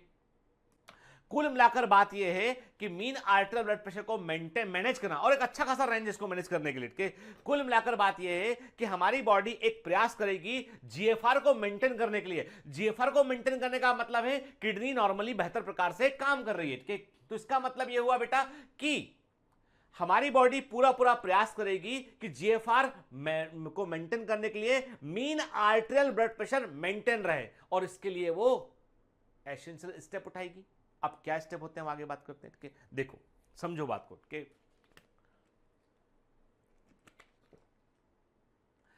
चेंज इन रीनल ब्लड फ्लो क्या हुआ, जीएफआर गिर गया, इमेजिन करें हम कि क्या हुआ, रीनल ब्लड फ्लो के जो किडनी के अंदर जो आपका ब्लड फ्लो है उसमें परिवर्तन हुआ, ठीक है, जीएफआर गिर रहा है, change in the NaCl delivery to DCT। अब इसका फर्क क्या पड़ेगा, जैसे ही ये होगा तो इसका मतलब ये कि सोडियम क्लोराइड की जो डिलीवरी डिस्टेंट कन्वर्टेड ट्यूब्यूल में हो रही है उसमें परिवर्तन देखने मिलेगा आपको। और जैसे जैसे GFR नीचे गिरेगा तो जाहिर सी बात है फिल्ट्रेशन पे फर्क पड़ेगा, फिल्ट्रेशन फर्क पड़ेगा तो आगे के आयंस का जिनका रीअब्जॉर्प्शन है, जो सिक्रेशन है, उस पर फर्क पड़ेगा। तो इस पूरे के पूरे चेंज को जो है मैकुला डेंसा नाम की सेल्स होती हैं वो सेंस कर लेती हैं, ठीक है। मैकुला डेंसा सेल सेंस करती हैं और मैकुला डेंसा सेल जो है वो GJ सेल को एक्टिवेट करती है, जे जी सेल को एक्टिवेट करती है, जक्स्टा ग्लोमेरुलर सेल्स को वो एक्टिवेट करती हैं और ये सेल्स क्या करती है, रेनिन को रिलीज करती हैं। Very very IMP। This renin is a hormone, this is renin is a hormone, it is not that renin RENNIN कि वो है एंजाइम। वो क्या है, वो एंजाइम है, ठीक है। ये क्या है, ये है डाइजेस्टिव सिस्टम का, जब डाइजेस्टिव सिस्टम में जो रेनिन देखा वो एंजाइम है के, यहाँ पे जो रेनिन दिख रहे हैं वो हार्मोन है ना, प्रोनाउंसिएशन एक है, स्पेलिंग में फर्क है के। तो ये रेनिन है, ये रेनिन क्या है, ये रेनिन जो है वो रिलीज हुआ कहाँ से, जक्स्टा ग्लोमेरुलर सेल्स ने रिलीज किया के। अब क्या करेगा ये रेनिन जो है वो एंजियोटेंसिन सेकंड पे को क्रिएट करेगा, इसके एंजियोटेंसिन सेकंड जो है वो उसको एक्टिवेट करेगा, फर्स्ट को एक्टिवेट करेगा, सेकंड में कन्वर्ट होगा वो के, और उसके बाद ये कहाँ काम करेगा, ये पूरा साइकिल देखेंगे हम के। जब हम रेगुलेशन पढ़ेंगे किडनी का तो हम डिटेल में देखेंगे, अभी केवल एक आउटलाइन बता रहा हूं आपको मैं के।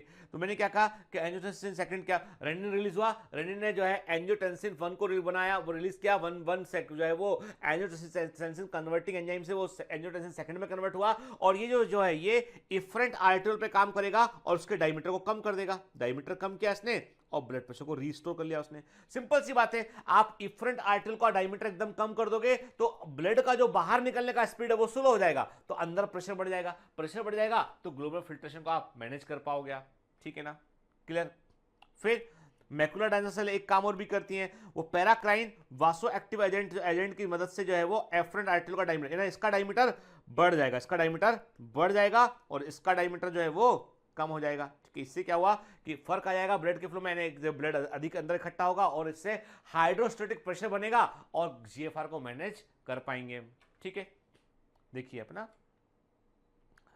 ध्यान से बात सुनिएगा, दिख रहे हैं हम, हमें दिखाई पड़ रहा है ग्लोमेरुलस बोमन कैप्सूल, ठीक है, जिसको हमने रिनल कैप्सूल्स बोला, हमने मेल्पिजियन कैप्सूल बोलते हैं। ये इफरेंट आर्टेरियोल है, ये एफरेंट आर्टेरियोल ब्लड को एफरेंट आना, ठीक है, इफरेंट एग्जिट जाना, बाहर लेके जा रही है, ठीक है। फिर आप क्या देख रहे हो, आपको दिखाई पड़ रहा है ये, आप देख रहे हैं यहाँ पे कि आपको जो जक्स्टा ग्लोमेरुलर एपरेटस दिखाई पड़ रहा है, आपको ये जक्स्टा ग्लोमेरुलर एपरेटस दिखाई पड़ रहा है, and the location of this is around the efferent arteriole, ये एफरेंट आर्टेरियोल के पास का लोकेशन है। आप जक्स्टा ग्लोमेरुलर एपरेटस देख रहे हैं जहां पर मैकुला डेंसा सेल्स जो है वो एक्टिवेट हो गई है, उन्होंने जक्स्टा ग्लोमेरुलर सेल्स को एक्टिवेट किया है और जक्स्टा ग्लोमेरुलर सेल जो होती है वो रेनिन को रिलीज करती है, ठीक है, क्लियर। देखिए आप ना, जो मैकुला डेंसा देख रहे हैं आप, efferent arteriole, juxta glomerular cells, distal converted tubule, ठीक है बेटा, ये है जक्स्टा ग्लोमेरुलर एपरेटस, पूरा सिस्टम है जो मैनेज करता है। काम केवल इतना ही है, इसको जो फोर्सेस है ना उस फोर्स को मैनेज करना है, कुल मिला के GFR को मैनेज करने के लिए जो ग्लोमेरुलस है उसके अंदर के ब्लड के प्रेशर को मैनेज करना पड़ेगा, ठीक है ना। उसके देखिए आप है ना, लोकेशन देख रहे हैं यहाँ पे, हम देख रहे हैं हमको ये मैकुला डेंसा सेल दिखाई पड़ रही है, ये जक्स्टा ग्लोमेरुलर सेल्स हैं हमको दिखाई दे रही है, ये मैकुला डेंसा है जो सेंस कर सकती है केमिकल लेवल पे, ये एफरेंट आर्टेरियोल है बेटा, है ना, और ये जो देख रहे हो ये है DCT, ये DCT है, ठीक है, क्लियर। और ये प्रॉक्सिमल कन्वर्टेड ट्यूब्यूल है ये, ठीक। देखिए क्या लिखा है, juxta glomerular apparatus is a special sensitive region formed by the cellular modification in the distal convoluted tubule, ठीक है ना, ये DCT के पास में होता है, ठीक है, near by the afferent arteriole के। तो हमने क्या कहा आपसे कि juxta glomerular apparatus is a special sensitive region formed by the cellular modifications in the distal convoluted tubule and the afferent arteriole, देखिए ना, at the location of their contact. तो इसका जो लोकेशन है बेटा, ये टफ क्वेश्चन एक होगा कि इंपॉर्टेंट इंफॉर्मेशन है, याद रखिए कि ये DCT, ये एफरेंट आर्टेरियोल, और यहाँ पे हमने क्या कहा, ये है मैकुला डेंसा सेल, और यहाँ पर ये हो गई है आपकी, ये हो गई है आपकी जक्स्टा ग्लोमेरुलर सेल्स हो गई हैं, ठीक है। तो लोकेशन दिमाग में रखिएगा इसका आपके। तो मैंने क्या कहा आपसे बेटा कि juxta glomerular apparatus is a special sensitive region formed by the cellular modification in the distal convoluted tubule and afferent arteriole at the location of their contact, ठीक है। A fall in GFR can activate juxtaglomerular cells to release renin. RENIN, renin is a hormone. Okay, RENIN is enzyme. ठीक है, तो ये enzyme है, ये hormone है. ठीक है, which can stimulate the glomerular blood flow and thereby the GFR back to normal. ठीक है, कैसे काम किया मैंने बताया बेटा आपको. मैंने अभी आपसे कहा कि कैसे काम किया इसने. जैसे ही जीएफआर नीचे गिरा तो डीसीटी में और एफरेंट आर्टेरियल में उसको महसूस किया गया, और जो मैकुलर डेंसा सेल थी उन्होंने इसको वो सेंस की इसको, और उन्होंने जो जक्स्टाग्लोमेरुलर सेल्स को उन्होंने एक्टिवेट किया, उस रेनिन को रिलीज किया. रेनिन ने एंजियोटेंसिन सेकंड को बनवाया, और एंजियोटेंसिन सेकंड ने आके क्या किया, इफरेंट आर्टेरियल को उसने डायमीटर को नैरो कर दिया. तो अब ब्लड अंदर आ रहा है लेकिन बाहर स्लो बाहर निकल पा रहा है, तो अंदर फ्लूइड इकट्ठा होगा, तो हाइड्रोस्टेटिक प्रेशर बनेगा, जीएफआर को मैनेज कर लेंगे. ठीक है, देखिए आप ना इमेज को ध्यान से देखिए, आपकी इनसाइट में जो लिखा ना उसको एक्सप्लेन कर रहा है कि आप देख रहे हैं इफरेंट आर्टियोल वो होती है जो ग्लोमेरुलस से बाहर निकलती है. ठीक है, और आप क्या देख रहे हो बेटा, आपको दिखाई पड़ रहा है एफरेंट आर्टियोल जो ब्लड को ग्लोमेरुलस तक लेके आती है वहां के, और डिस्टल ट्यूबुल दोनों आसपास में दिखाई पड़ रहे हैं आपको के, और दोनों के बीच में आप देखो, दोनों के बीच में जहां दोनों जुड़ रहे हैं वहां पे आपको जक्स्टाग्लोमेरुलर एपरेटस दिखाई पड़ रहा है आपको, जिसमें मैकुलर डेंसा होगा और जक्स्टाग्लोमेरुलर सेल्स आपको दिखाई देंगी. क्लियर. ठीक है, आप देखो जो एल्डोस्टेरोन रेनिन एंजियोटेंसिन सिस्टम होता है, इसको हम लोग मेडिकल में डॉक्टर में क्या बोलते हैं, हम डॉक्टर्स लोग इसको बोलते हैं रास. ठीक है, रेनिन एंजियोटेंसिन एल्डोस्टेरोन सिस्टम. ठीक है, and this is very important for the blood pressure regulation. ठीक है ना, दैट इज वेरी इंपॉर्टेंट. तो क्या होता है इसमें, देखिए एल्डोस्टेरोन रेनिन एंजियोटेंसिन सिस्टम के सबसे पहले क्या हुआ, इमेजिन कर रहे हैं पूरा इवेंट हम समझ रहे हैं. डिक्रीज आर्टेरियल प्रेशर घटा.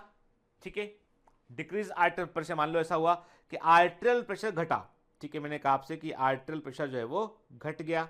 ठीक है, इससे क्या हुआ, इससे जक्स्टाग्लोमेरुलर एपरेटस जो है वो स्टिमुलेट हो गया. ठीक है, उसने क्या किया, उसने ब्लड में रेनिन को रिलीज किया.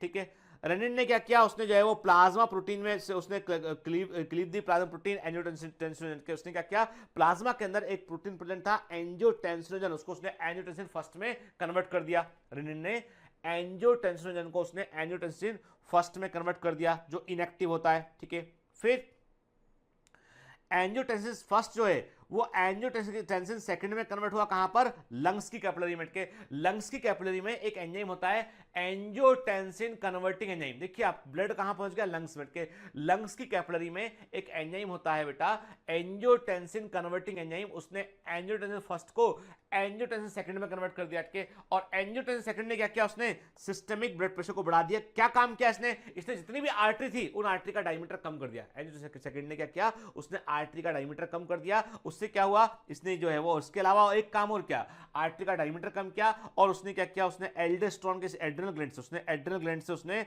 एल्डोस्टेरोन के सिक्रेशन को बढ़ा दिया उसने. के अब क्या हुआ, एल्डोस्टेरोन का सिक्रेशन बढ़ा, तो एल्डोस्टेरोन ने क्या किया, उसने जो सोडियम आयन था उसका रीएब्जॉर्प्शन बढ़ा दिया. और सोडियम आयन का जब रीएब्जॉर्प्शन बढ़ेगा ना, तो सोडियम आयन के साथ साथ में वाटर मॉलिक्यूल भी अंदर आएगा. सोडियम की वाटर से एफिनिटी होती है, वाटर को अंदर लेके आएगा.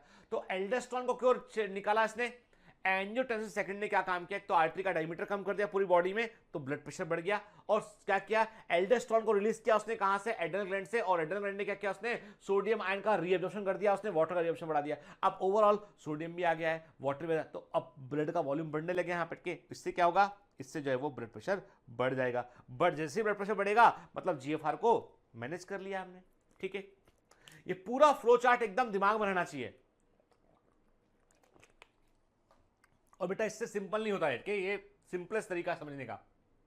ठीक है, क्या हुआ समझो, मुझे मालूम है 1 घंटा हो गया है, लेक्चर लंबे लंबे जा रहे हैं अभी, के बोर भी लगता है कई बार के, लेकिन मैं कहता हूं हमेशा आपसे, सपना बेटा बड़ा होता है ना तो उसके लिए प्रयास बड़े करने पड़ते हैं. सुविधा में रहकर, कंफर्ट में रहकर सफलता नहीं मिलती है. ठीक है, अब क्या हुआ, ब्लड प्रेशर गिर गया था, इसलिए जीएफआर गिर गया था, तो ब्लड प्रेशर को बढ़ाना है किस तरीके से. जैसे ब्लड प्रेशर गिरा तो उसको सेंस किया बॉडी ने, और जो है कहां पे सेंस किया उसको, जक्स्टाग्लोमेरुलर एपरेटस में सेंस किया गया उसको, और उससे जक्स्टाग्लोमेरुलर सेल ने रेनिन को रिलीज किया। रेनिन ने क्या किया, उसने प्लाज्मा के अंदर प्रेजेंट एंजियोटेंसिन को उसने एंजियोटेंसिन 1 में कन्वर्ट कर दिया, और एंजियोटेंसिन 1 जो है वो लंग्स के पास गया। लंग्स के पक्की कैपिलरी में एक एंजाइम था, एंजियोटेंसिन कन्वर्टिंग एंजाइम था, उसने उसको एंजियोटेंसिन सेकंड में कन्वर्ट कर दिया। और एंजियोटेंसिन सेकंड जो है उसने क्या किया, उसने जो है वो ब्लड की कैपिलरीज को, उसने जो जितनी भी आर्टरीज सबका डायमीटर कम कर दिया, कॉन्ट्रैक्ट कर दिया उसने, उससे प्रेशर का रेज कर गया, और साथ में एड्रेनल ग्लैंड को स्टिमुलेट किया एल्डोस्टेरोन को रिलीज करने के लिए। एल्डोस्टेरोन जब रिलीज हुआ तो उसने सोडियम का रीएब्जॉर्प्शन बढ़ा दिया उसने किडनी से, तो सोडियम जब अंदर आया, वाटर भी अंदर आया, तो प्रेशर बढ़ गया और जीएफआर मेंटेन हो गया। ठीक है, देखिए रेनिन सिक्रेशन का रेगुलेशन कैसे होता है, मैंने आपसे कहा कि देखिए समझिए बात कि थोड़ा सा बियॉन्ड एनसीईआरटी हम बात कर रहे हैं यहाँ पे। परफ्यूजन प्रेशर, लो परफ्यूजन मतलब क्या है, ये वो दबाव है जिसके थ्रू ब्लड टिश्यू के अंदर पहुंचता है। Low perfusion in afferent arteriole stimulate renin secretion while high perfusion inhibit renin secretion के। सिंपल सी बात है, यदि आपका ब्लड का प्रेशर अधिक होगा तो रेनिन नहीं रिलीज होगा, लेकिन जब ब्लड का प्रेशर, परफ्यूजन प्रेशर कम होगा, और ये परफ्यूजन प्रेशर क्या है, ये मीन आर्टरियल प्रेशर, ये क्या है, ये मीन आर्टरियल प्रेशर है, कम होगा तो एफरेंट आर्ट्रियोल के अंदर प्रेजेंट जो जक्स्टाग्लोमेरुलर सेल्स है वो स्टिमुलेट कर जाएंगे, रेनिन रिलीज होगा उससे। ठीक है, sympathetic nerve activity, activation of sympathetic nerve fibre in the afferent arteriole increase the renin secretion के। जब सिंपैथेटिक नर्व की एक्टिविटी होगी तो उससे भी जो है वो आपका रेनिन सिक्रेट होगा। ठीक है, फिर sodium chloride delivery to the macula densa. Macula densa जो है वो स्पेशलाइज सेल होती है जो कि केमिकल लेवल पे सोडियम क्लोराइड को सेंस कर सकती है इनके। व्हेन सोडियम क्लोराइड का लेवल जब घट जाता है तो रेनिन सिक्रेशन जो है वो स्टिमुलेट आता है, और जब सोडियम क्लोराइड का लेवल बढ़ जाता है तो रेनिन का सिक्रेशन कम हो जाता है। ठीक है, इसको बोलते हैं हम ट्यूबुलो ग्लोमुलर फीडबैक कहते हैं। ठीक है, और याद रखिएगा ये जिपमर में एक बार पूछा गया था। ठीक है ना, अभी पर दिमाग में रखना हमको। के तो मैंने क्या कहा बेटा, ट्यूबुलो ग्लोमुलर फीडबैक का मतलब क्या है बेटा, कि जब सोडियम क्लोराइड का लेवल घट जाएगा तो रेनिन का सिक्रेशन बढ़ जाएगा ब्लड के अंदर के, और जब सोडियम क्लोराइड का लेवल जो है वो बढ़ जाएगा तो जो है वो रेनिन का सिक्रेशन जो है वो कम हो जाएगा। ठीक है, तो इसे ट्यूबुलो ग्लोमुलर फीडबैक कहते हैं। ठीक है, when NaCl is decrease renin secretion is stimulated, और वाइस वर्सा, मतलब NaCl जब इंक्रीज होगा तो रेनिन का सिक्रेशन जो है वो इनहिबिट हो जाएगा। ठीक है, तो ये पूरा है ना रेनिन का सिक्रेशन। रेनिन का सिक्रेशन कैसे रेगुलेट होता है, नंबर 1 सुननी बात को ध्यान से, क्योंकि ये आपका एंडोक्राइन वाले हिस्से से जाके जुड़ रहा है चीज के। रेनिन का सिक्रेशन कैसे रेगुलेट होता है बेटा, नंबर 1 जो आपका मीन आर्टरियल प्रेशर है, परफ्यूजन प्रेशर है, यदि वो कम होगा तो रेनिन रिलीज होगा, यदि वो अधिक होगा तो रेनिन रिलीज नहीं होगा, नंबर 1। नंबर 2 ये है कि सिंपैथेटिक नर्व की एक्टिविटी से जक्स्टाग्लोमेरुलर सेल एक्टिवेट आती है तो रेनिन को रिलीज कर देती है। ठीक है, और तीसरा, जब सोडियम क्लोराइड का लेवल आपके ब्लड के अंदर कम हो जाएगा तो रेनिन का सिक्रेशन बढ़ जाएगा, और बढ़ जाएगा सोडियम क्लोराइड का सिक्रेशन यदि बढ़ जाएगा तो रेनिन का सिक्रेशन कम हो जाएगा। इसे ट्यूबुलो ग्लोमुलर फीडबैक कहते हैं। ठीक है, चलिए अब वापस एनसीईआरटी बातें। A comparison of the volume of the filtrate found per day 180 litre per day with the that the urine release 1.5 litre. अब देखिए आपकी बॉडी में फिल्ट्रेट 180 लीटर बनता है रोज के, और एक दिन में जो यूरिन आप रिलीज करते हैं वो 1.5 लीटर यूरिन रिलीज करते हैं। इसका मतलब ये है कि आप तकरीबन 178.5 लीटर फिल्ट्रेट को वापस से अंदर ले लेते हैं, रीएब्जॉर्ब कर लेते हैं आपके। इसका मतलब ये कि नियरली 99% फिल्ट्रेट जो होता है वो आपका रिनल ट्यूब्यूल उसको रीएब्जॉर्ब कर लेता है, और इस प्रोसेस को हम रीएब्जॉर्प्शन कहते हैं। इसे हम क्या बोलते हैं, रीएब्जॉर्प्शन कहते हैं। अभी तक जितनी हमने बात की ना 1 घंटा केवल फिल्ट्रेशन की बात की हमने, अभी हम आ गए हैं रीएब्जॉर्प्शन पे के। तो मैंने क्या कहा आपसे, मैंने आपसे कहा कि जो 180 लीटर जो आपका पूरा फिल्ट्रेट एक दिन में बन रहा था उसमें से केवल 1.5 लीटर यूरिन के रूप में बाहर रिलीज किया आपने, और 99% तक आपने वापस से रिक्लेम कर लिया, दैट इज द रीएब्जॉर्प्शन। ठीक है ना। The tubular epithelial cells in different segment of the nephron perform this either by active और passive mechanism के।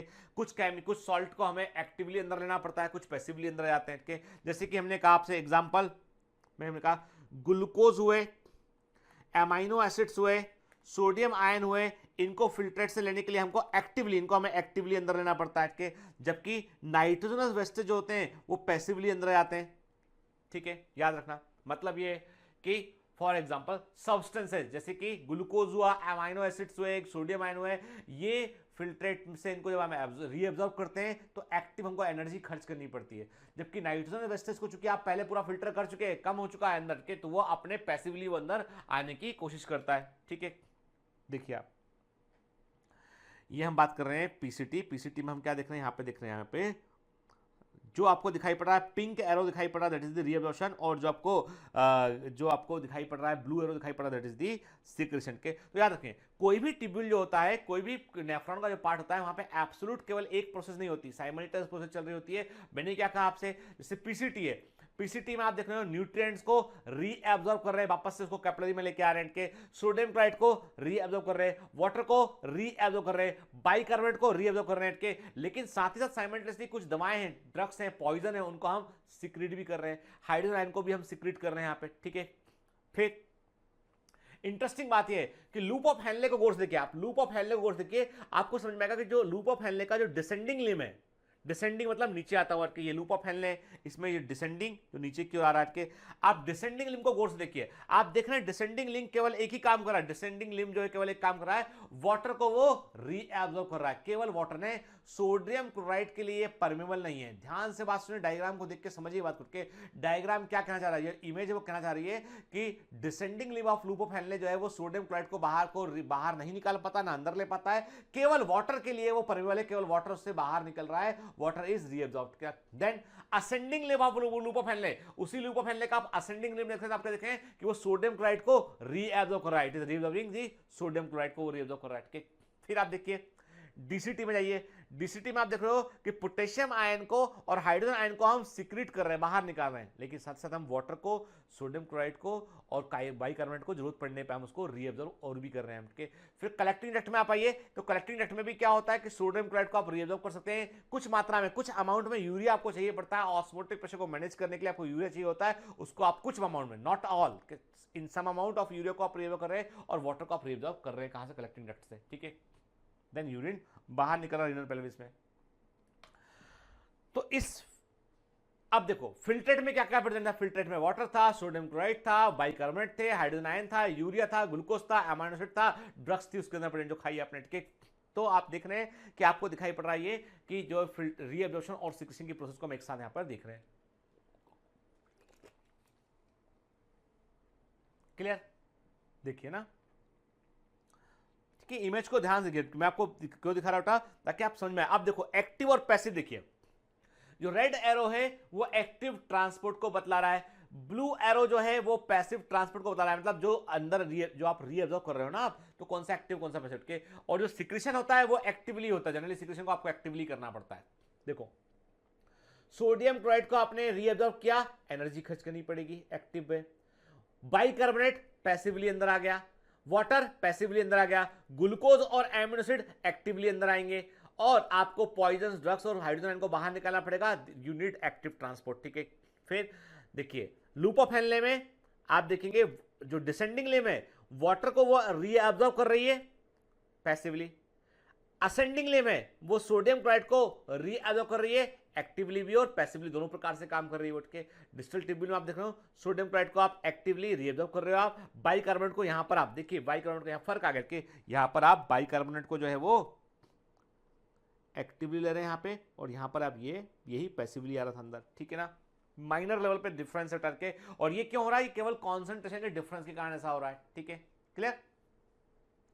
चलिए अब एनसीईआरटी का इमेज देते हैं, फिगर 19.5 एनसीईआरटी का देखिए ध्यान से के, एकदम अटेंटिव होकर देखिए इसको बेटा, है ना, बड़ा इंपॉर्टेंट है ये, है ना, एग्जाम में आएगा कई बार, ये आने की संभावना है। देखिए आप देख रहे हैं आप कि कॉर्टेक्स और मेडुला के, तो हम देख रहे हैं कि आप देखिए इसमें बाइकार्बोनेट जो पीसीटी है, यहां पे हम क्या देख रहे हैं, जो एरो पीसीटी से बाहर निकल रहा है वो रीअब्जॉर्प्शन का एरो, और जो अंदर जा रहा है वो सिक्रेशन का एरो के। आप क्या देख रहे हैं कि देखिए हाइड्रोजन आयन को आपने और अमोनिया को आपने जो है वो यदि प्रेजेंट है एनी हाउट के, तो उसको आप क्या कर रहे हैं, सीक्रेट कर रहे हैं पीसीटी के, जबकि ठीक, जबकि आप क्या कर रहे हैं बेटा, जो है सिक्रेशन में यहाँ पे क्या ले रहे हैं, आप ले रहे हैं यहाँ पे जो बाइकार्बोनेट से सोडियम क्लोराइड है, वाटर है, न्यूट्रेंट है, इनको आप क्या कर रहे हैं, इनको आप रीअब्सॉर्ब कर रहे हैं। और potassium ion is again it depends upon the concentration के, इसको आप रीअब्सॉर्ब भी कर सकते हैं और इसको सेम टाइम आप सिक्रेट भी कर सकते हैं, डिपेंड करता है पोटेशियम आयन के कॉन्सेंट्रेशन पे, ठीक है। पर एनसीईआरटी में उन्होंने इसको दिया है सिक्रेशन में यहाँ पे, ठीक है। फिर हम देख रहे हैं डीसीटी में देख रहे हैं आप, सोडियम क्लोराइड को उन्होंने क्या किया, रीअब्जॉर्ब किया, इसमें वाटर को रीअब्जॉर्ब किया, बाइकार्बोनेट को रीअब्जॉर्ब किया। यहां पर बाइकार्बोनेट जो है वो पैसिवली रीअब्जॉर्ब होगा और यहां पर एक्टिवली रीअब्जॉर्ब होगा, ठीक है। और पोटेशियम आयन को उन्होंने सीक्रेट किया और हाइड्रोजन आयन को उन्होंने सीक्रेट किया, ठीक है। अब लूप ऑफ हेनले में देखते हैं, इसका जो डिसेंडिंग लिम है वहां पर वाटर को हमने रीअब्जॉर्ब किया यहाँ पे, और असेंडिंग लिम में हमने सोडियम क्लोराइड को यहां पर हमने पैसिव, जहां पर हमने जो है वो पैसिवली इसको रीअब्जॉर्ब किया और यहां पर हम एक्टिवली इसको रीअब्जॉर्ब कर रहे होते हैं, ठीक है, क्लियर। और फिर कलेक्टिंग डक्ट में आप देखिए कि वाटर को आप रीअब्जॉर्ब कर रहे हो और यूरिया का कुछ अमाउंट आप ले रहे हो अंदर, ताकि आपकी काउंटर करंट मैकेनिज्म के लिए ऑस्मोटिक प्रेशर को मैनेज करने में यूरिया प्लेज इंपॉर्टेंट रोल। तो कुछ अमाउंट यूरिया का आप रिक्लेम भी करते हो, ठीक है। क्या लिखा देखते हैं एनसीईआरटी में ना, reabsorption of water also occurs passively in initial segment of the nephron. बिल्कुल सही बात है। During urine formation the tubular cells secret substances like hydrogen ion, potassium ion and ammonia into the filtrate. देखिए अपना दिखा ना। अब आप ये कंफ्यूज मत हो कि थ्योरी में लिखा हुआ है कि पोटेशियम आयन को वो सीक्रेट करती है, जबकि इमेज में क्या देखा है, इमेज में क्या देखा उसने, इमेज में उसने देखा है कि वो रीअब्जॉर्ब कर रहा है। मैंने आपको पहले भी कहा है, it depend upon the level of the potassium ion के, that can be at the same time, that can be secrete, that can be reabsorb के। इट डिपेंड करता है कि बॉडी में उसका लेवल क्या है, समझ गए ना, इसलिए कंफ्यूज मत करना कि तो ऐसे मत बोला सर इमेज में ऐसा एरो बना है और थ्योरी में ऐसा लिखा है कि, तो कुछ वो दोनों बातें सही हैं, दोनों बातें वो सही हैं, ठीक है, clear. Tubular secretion is also an important step in urine formation as it help in the maintenance of the ionic and acid base balance in the body fluid के। और tubular secretion is one of the important step, क्योंकि वो body में acid base balance को बनाए रखने में important role play करता है, ठीक है बेटा, है ना। तो देखो अब आप देख रहे हैं, क्या देख रहे हैं आप देख रहे हैं कि पहले तो आपने देखा फिल्ट्रेशन प्रोसेस को देख रहे हैं यहाँ पे, नंबर 2 आप देख रहे हैं ट्यूबुलर रीअब्जॉर्प्शन को देख रहे हैं आप, नंबर 3 आप ट्यूबुलर सीक्रेशन को देख रहे हैं आप के। तो ये तीनों प्रोसेस से यूरिन बनती है ना। फाइनली जब पूरा का पूरा आपने क्या किया, फिल्ट्रेट किया, आपने फिल्ट्रेट के बाद आपने रीअब्जॉर्ब किया, उसके बाद आपने सीक्रेट किया और उसके बाद जो बाहर निकलेगा फिर वो यूरिन होगा, ठीक है। और 99% चीजों को आप रीअब्जॉर्ब कर चुके होते हैं, ठीक है। देखिए ट्यूबुलर सिक्रेशन में क्या हो रहा है, देखिए आप, है ना। और मेनली कहां होता है, मेनली ये आपको डीसीटी यानी पीसीटी में भी आपको देखने मिलेगा, पर it is the mainly it is the in DCT, मुख्यतः ये डीसीटी के अंदर होता है, डिस्टल कन्वर्टेड ट्यूब्यूल के अंदर होता है। मेनली सिक्रेशन होता है डीसीटी के अंदर और मेनली रीअब्जॉर्प्शन होता है पीसीटी के अंदर, ठीक है ना। इसका मतलब ये मैंने कहा ना आपसे कि एक ट्यूब कई सारे काम कर सकता है। कुछ मात्रा में रीअब्जॉर्प्शन डीसीटी से भी होता है, कुछ मात्रा में सिक्रेशन पीसीटी से भी होता है, ठीक है। पर mainly majorly PCT is for reabsorption and DCT is for secretion, ठीक है ना, clear. Tubular secretion, the transfer of material from blood and tubule cell into the tubular fluid. Material are transported from the peritubular capillaries into the renal tubule, lumen by active transport. इसमें क्या होता है, hydrogen हुआ, creatinine हुआ, potassium हुआ के peritubular capillary से निकल के कहाँ आता है, वो ट्यूब्यूल तक पहुंचता है ताकि उसको बाहर निकाल सकें। okay? तो basically it helps to eliminate the wastage, it help to maintain the acid base balance, ठीक है ना, क्लियर। देखिए अब एक एक करके हम बात करते हैं। Number 1, renal capsule provide the raw material to the nephron for the process, मतलब ये फिल्ट्रेट प्रोवाइड करता है रीनल कैप्सूल। रीनल कैप्सूल का मतलब क्या हो गया बेटा, Bowman capsule and the glomerulus के। पीसीटी रिक्लेम दो substances the body can use get rid of something, ये क्या करता है, पीसीटी रीएब्जॉर्प्शन करता है ये, ठीक है। डीसीटी गेट रिड ऑफ दो substances that the body doesn't want और नीड के, ये क्या करता है, ये डीसीटी मेनली सिक्रेशन करता है, ठीक है, क्लियर। तो मैंने क्या कहा आपसे, renal capsules mainly raw material provide करते हैं प्रोसेसिंग के लिए, फिल्ट्रेट को बनाते हैं। पीसीटी मेनली रीअब्जॉर्प्शन करता है, बॉडी जिन सब्सटेंस को यूज कर सकती है उनको लेता है। डीसीटी बॉडी जिन सब्सटेंस को यूज करना नहीं चाहती है उसको बाहर निकालता है, DCT, clear. And collecting duct क्या है, उसके पास ऑप्शन है कि आपको और वाटर अंदर चाहिए तो आप रीअब्जॉर्ब कर सकते हैं या आप उसको रिलीज कर सकते हैं। तो कलेक्टिंग डक्ट जो होता है बेसिकली वो डिपेंड करता है कि आपका यूरिन का कॉन्सेंट्रेशन क्या है, उसके अकॉर्डिंग वो डिसीजन लेता है, ठीक है, क्लियर। अब देखिए सीरम इलेक्ट्रोलाइट कौन सा रीअब्जॉर्ब कौन सा सीक्रेट होता है, पीसीटी सेगमेंट ऑफ नेफ्रॉन। ये टेबल जो दिखा रहा हूं ना ये बड़े इंपॉर्टेंट है, ये देखने में कठिन लगते हैं पर 2-4 बार इसको आप देखेंगे तो आपको लगेगा कि कई चीजें इसने कई क्वेश्चन आपके आसान कर दिए। प्रॉक्सिमल कन्वर्टेड ट्यूब्यूल जिस सब्सटेंस को रीअब्जॉर्ब करेगा वो sodium chloride bicarbonate and water obligatory मतलब वाटर तो ऑब्जॉर्ब करना ही पड़ेगा। ठीक है, मेरी बात ध्यान सुन के, ऑब्लिगेटरी मतलब मेन फंक्शन हो गया उसका वो।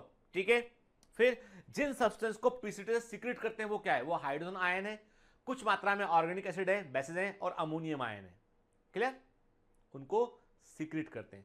और डिपेंड कि पोटेशियम आयन को सीक्रेट भी कर सकते हैं, रीअब्जॉर्ब भी कर सकते हैं, again it depends upon the level of the potassium ion. ठीक है, लूप ऑफ हेनले की बात करें हम तो ये सोडियम क्लोराइड कैल्शियम मैग्नीशियम को ये रीअब्जॉर्ब करता है। कोई भी सब्सटेंस लूप ऑफ हेनले से सीक्रेट नहीं होता है। इंपॉर्टेंट पॉइंट है ये कि आईएमपी है ये। ठीक है, मतलब कुछ भी लूप ऑफ हेनले में सीक्रेशन के लिए डाला नहीं जाता। डीसीटी की बात करें हम तो सोडियम क्लोराइड और वाटर फैकल्टेटिव का मतलब क्या है, जरूरत पड़ने पर वाटर को ये रीअब्जॉर्ब करेगा, डीसीटी नहीं तो नहीं करेगा। ठीक है, जरूरत पड़ेगी तो रीअब्जॉर्ब करेगा, नहीं तो नहीं करेगा। ठीक है, और सीक्रेशन क्या है, hydrogen ion, potassium ion and ammonium ion DCT के थ्रू सीक्रेट होते हैं। ठीक है, क्लियर। देखो भैया यार मेरी बात ध्यान सुन के, जब बोल रहा हूं रीअब्जॉर्प्शन मतलब सब्सटेंस नेफ्रॉन से निकल के कैपिलरी में वापस पहुंच रहा है। जब बोल रहा हूं सीक्रेशन, सब्सटेंस कैपिलरी से निकलकर ट्यूब्यूल के अंदर पहुंच रहा है यूरिन में बाहर निकालने के लिए। ठीक है, जब हम बोल रहे हैं रीअब्जॉर्प्शन मतलब हम चाहते हैं वो यूरिन वो सब्सटेंस यूरिन से बाहर ना निकले। जब बोल रहे हैं हम सीक्रेशन मतलब हम चाहते हैं सब्सटेंस यूरिन से बाहर निकले। ठीक है, क्लियर। चलिए फंक्शंस ऑफ द ट्यूब्यूल की बात करते हैं। तो मैंने कहा पहले देखते हैं प्रॉक्सिमल कॉन्वोल्यूटेड ट्यूब्यूल की बात करें, पीसीटी की बात करते हैं हम यहाँ पे के। तो PCT is lined by simple cuboidal brush border epithelium. PCT में simple cuboidal brush border epithelium होती है which increase the surface area for reabsorption. अब देखो cuboidal brush border epithelium, brush border epithelium जो होती है वो रीअब्जॉर्प्शन में रोल प्ले करती है। आपको बढ़ाया हुआ मैंने एपिथेलियल टिश्यू के अंदर। ठीक है, nearly all the essential nutrient और 70 to 80% electrolyte and water are reabsorbed by this segment. ठीक है, PCT also help to maintain the pH and ionic balance of the body fluid by the selective secretion of hydrogen ion, ammonia and potassium ion into the filtrate and by absorption of bicarbonate format के। तो PCT क्या करता है, ionic balance को बनाने में role play करता है। तो अमोनियम आयन को बाहर निकला, पोटेशियम आयन को बाहर निकला, हाइड्रोजन को बाहर निकला, ये भी रोल काम करता है और ये बाइकार्बोनेट आयन को ये रिक्लेम करता है, वापस से एब्जॉर्ब कर लेता है। ठीक है ना, तो याद रखिए। तो पीसीटी का मेन काम क्या होगा, रीएब्जॉर्प्शन करना। तो 70 से लेकर 80% इलेक्ट्रोलाइट और वाटर को ये रीएब्जॉर्ब कर लेता है और ये पीएच और आयनिक बैलेंस को बनाए रखने में रोल प्ले करता है। ठीक है, क्लियर। तो पीसीटी का फंक्शन की समरी देखें आप, it reabsorb 2/3 of water and salt, reabsorb 100% of glucose and amino acid, reabsorb 65% of potassium, reabsorb 50% of urea, regulate pH on the filtrate and secrete creatinine। याद रखिए creatinine is very very important excretive product, इसको वो secrete करता है, PCT में secrete होता है। ठीक है, फिर loop of Henle की बात करते हैं हम। Reabsorption is minimum in the ascending limb, ascending limb जो होता है उसमें रीअब्जॉर्प्शन मिनिमम होता है उसमें। ठीक है, क्योंकि जो है मैंने कहा वो असेंडिंग लिम्ब में रीअब्जॉर्प्शन मिनिमम होता है। However this region play a significant role in the maintenance of the high osmolality of the medullary intestinal fluid के। आपने देखा होगा असेंडिंग लिम्ब जो होता है लूप ऑफ हेनले का, वो सोडियम क्लोराइड को बाहर रिलीज करता है, बाहर उसको सीक्रेट करता है, वाटर को वो सीक्रेट नहीं करता है, नहीं वाटर को वो रीअब्जॉर्ब नहीं करता है। जो रीअब्जॉर्प्शन होता है आपका असेंडिंग लिम्ब में वो कम हो देखने मिलता है, वो मेनली वो क्या करता है, मेनली सोडियम क्लोराइड को वो रीअब्जॉर्ब करता है। ठीक है, डिसेंडिंग लिम्ब जो होता है लूप ऑफ हेनले का, it is permeable for water, water के लिए परमेबल होता है, बट इससे कोई भी इलेक्ट्रोलाइट बाहर नहीं निकलता, it is impermeable for the electrolyte के। तो इसका काम क्या होता है, इसका काम डिसेंडिंग लिम्ब का काम इतना होता है कि मैक्सिमम वाटर को आप बाहर निकाल सको, जितना वाटर बाहर निकाल सकते हो फिल्ट्रेट से उतना बाहर निकाल लो आपके। असेंडिंग लिम्ब जो होता है वाटर उससे बाहर नहीं निकलता, केवल इलेक्ट्रोलाइट सोडियम और क्लोराइड उससे बाहर निकलते हैं। एक्टिवली नीचे जो है वो निचले हिस्से में पैसिवली निकलते हैं और ऊपरी हिस्से में एक्टिवली निकलते हैं, हमने देखा था इमेज में भी। ठीक है, therefore as the concentrate filtrate pass upward, जैसे इसका मतलब ये है कि लूप ऑफ हेनले से जैसे फिल्ट्रेट नीचे की ओर आता है डिसेंडिंग लिम्ब में, पूरा वाटर निकलने की कोशिश करता है, गाढ़ा हो जाता है वाटर के, फिर ऊपर जाता है तो सॉल्ट को बाहर निकालना शुरू किया। मतलब लूप ऑफ हेनले का इमेजिन कीजिए, लूप ऑफ हेनले का डिसेंडिंग लिम्ब जो नीचे की ओर आ रहा है वो वाटर को बाहर निकाल रहा है, यूरिन को गाढ़ा कर रहा है, यूरिन को वो कॉन्सेंट्रेट कर रहा है। जब आप असेंडिंग लिम्ब में गए तो सॉल्ट को बाहर निकाल रहा है वो उससे, मतलब यूरिन को वो आप डाइल्यूट करने की कोशिश कर रहा है। आई बात समझ में क्या बोल रहा हूं? पहले वाटर निकाला फिर सॉल्ट सॉल्ट निकाला, मतलब यूरिन को पहले कॉन्सेंट्रेट किया फिर उसको थोड़ा सा डाइल्यूट किया, है ना? इंपॉर्टेंट बात है ये, और बड़ा इंपॉर्टेंट है कि the descending limb of loop of Henle is permeable to water but almost impermeable to electrolyte. This concentrate the filtrate at it moves down. के इसका मतलब descending limb जो है loop of Henle का, वो filtrate को concentrate करता है.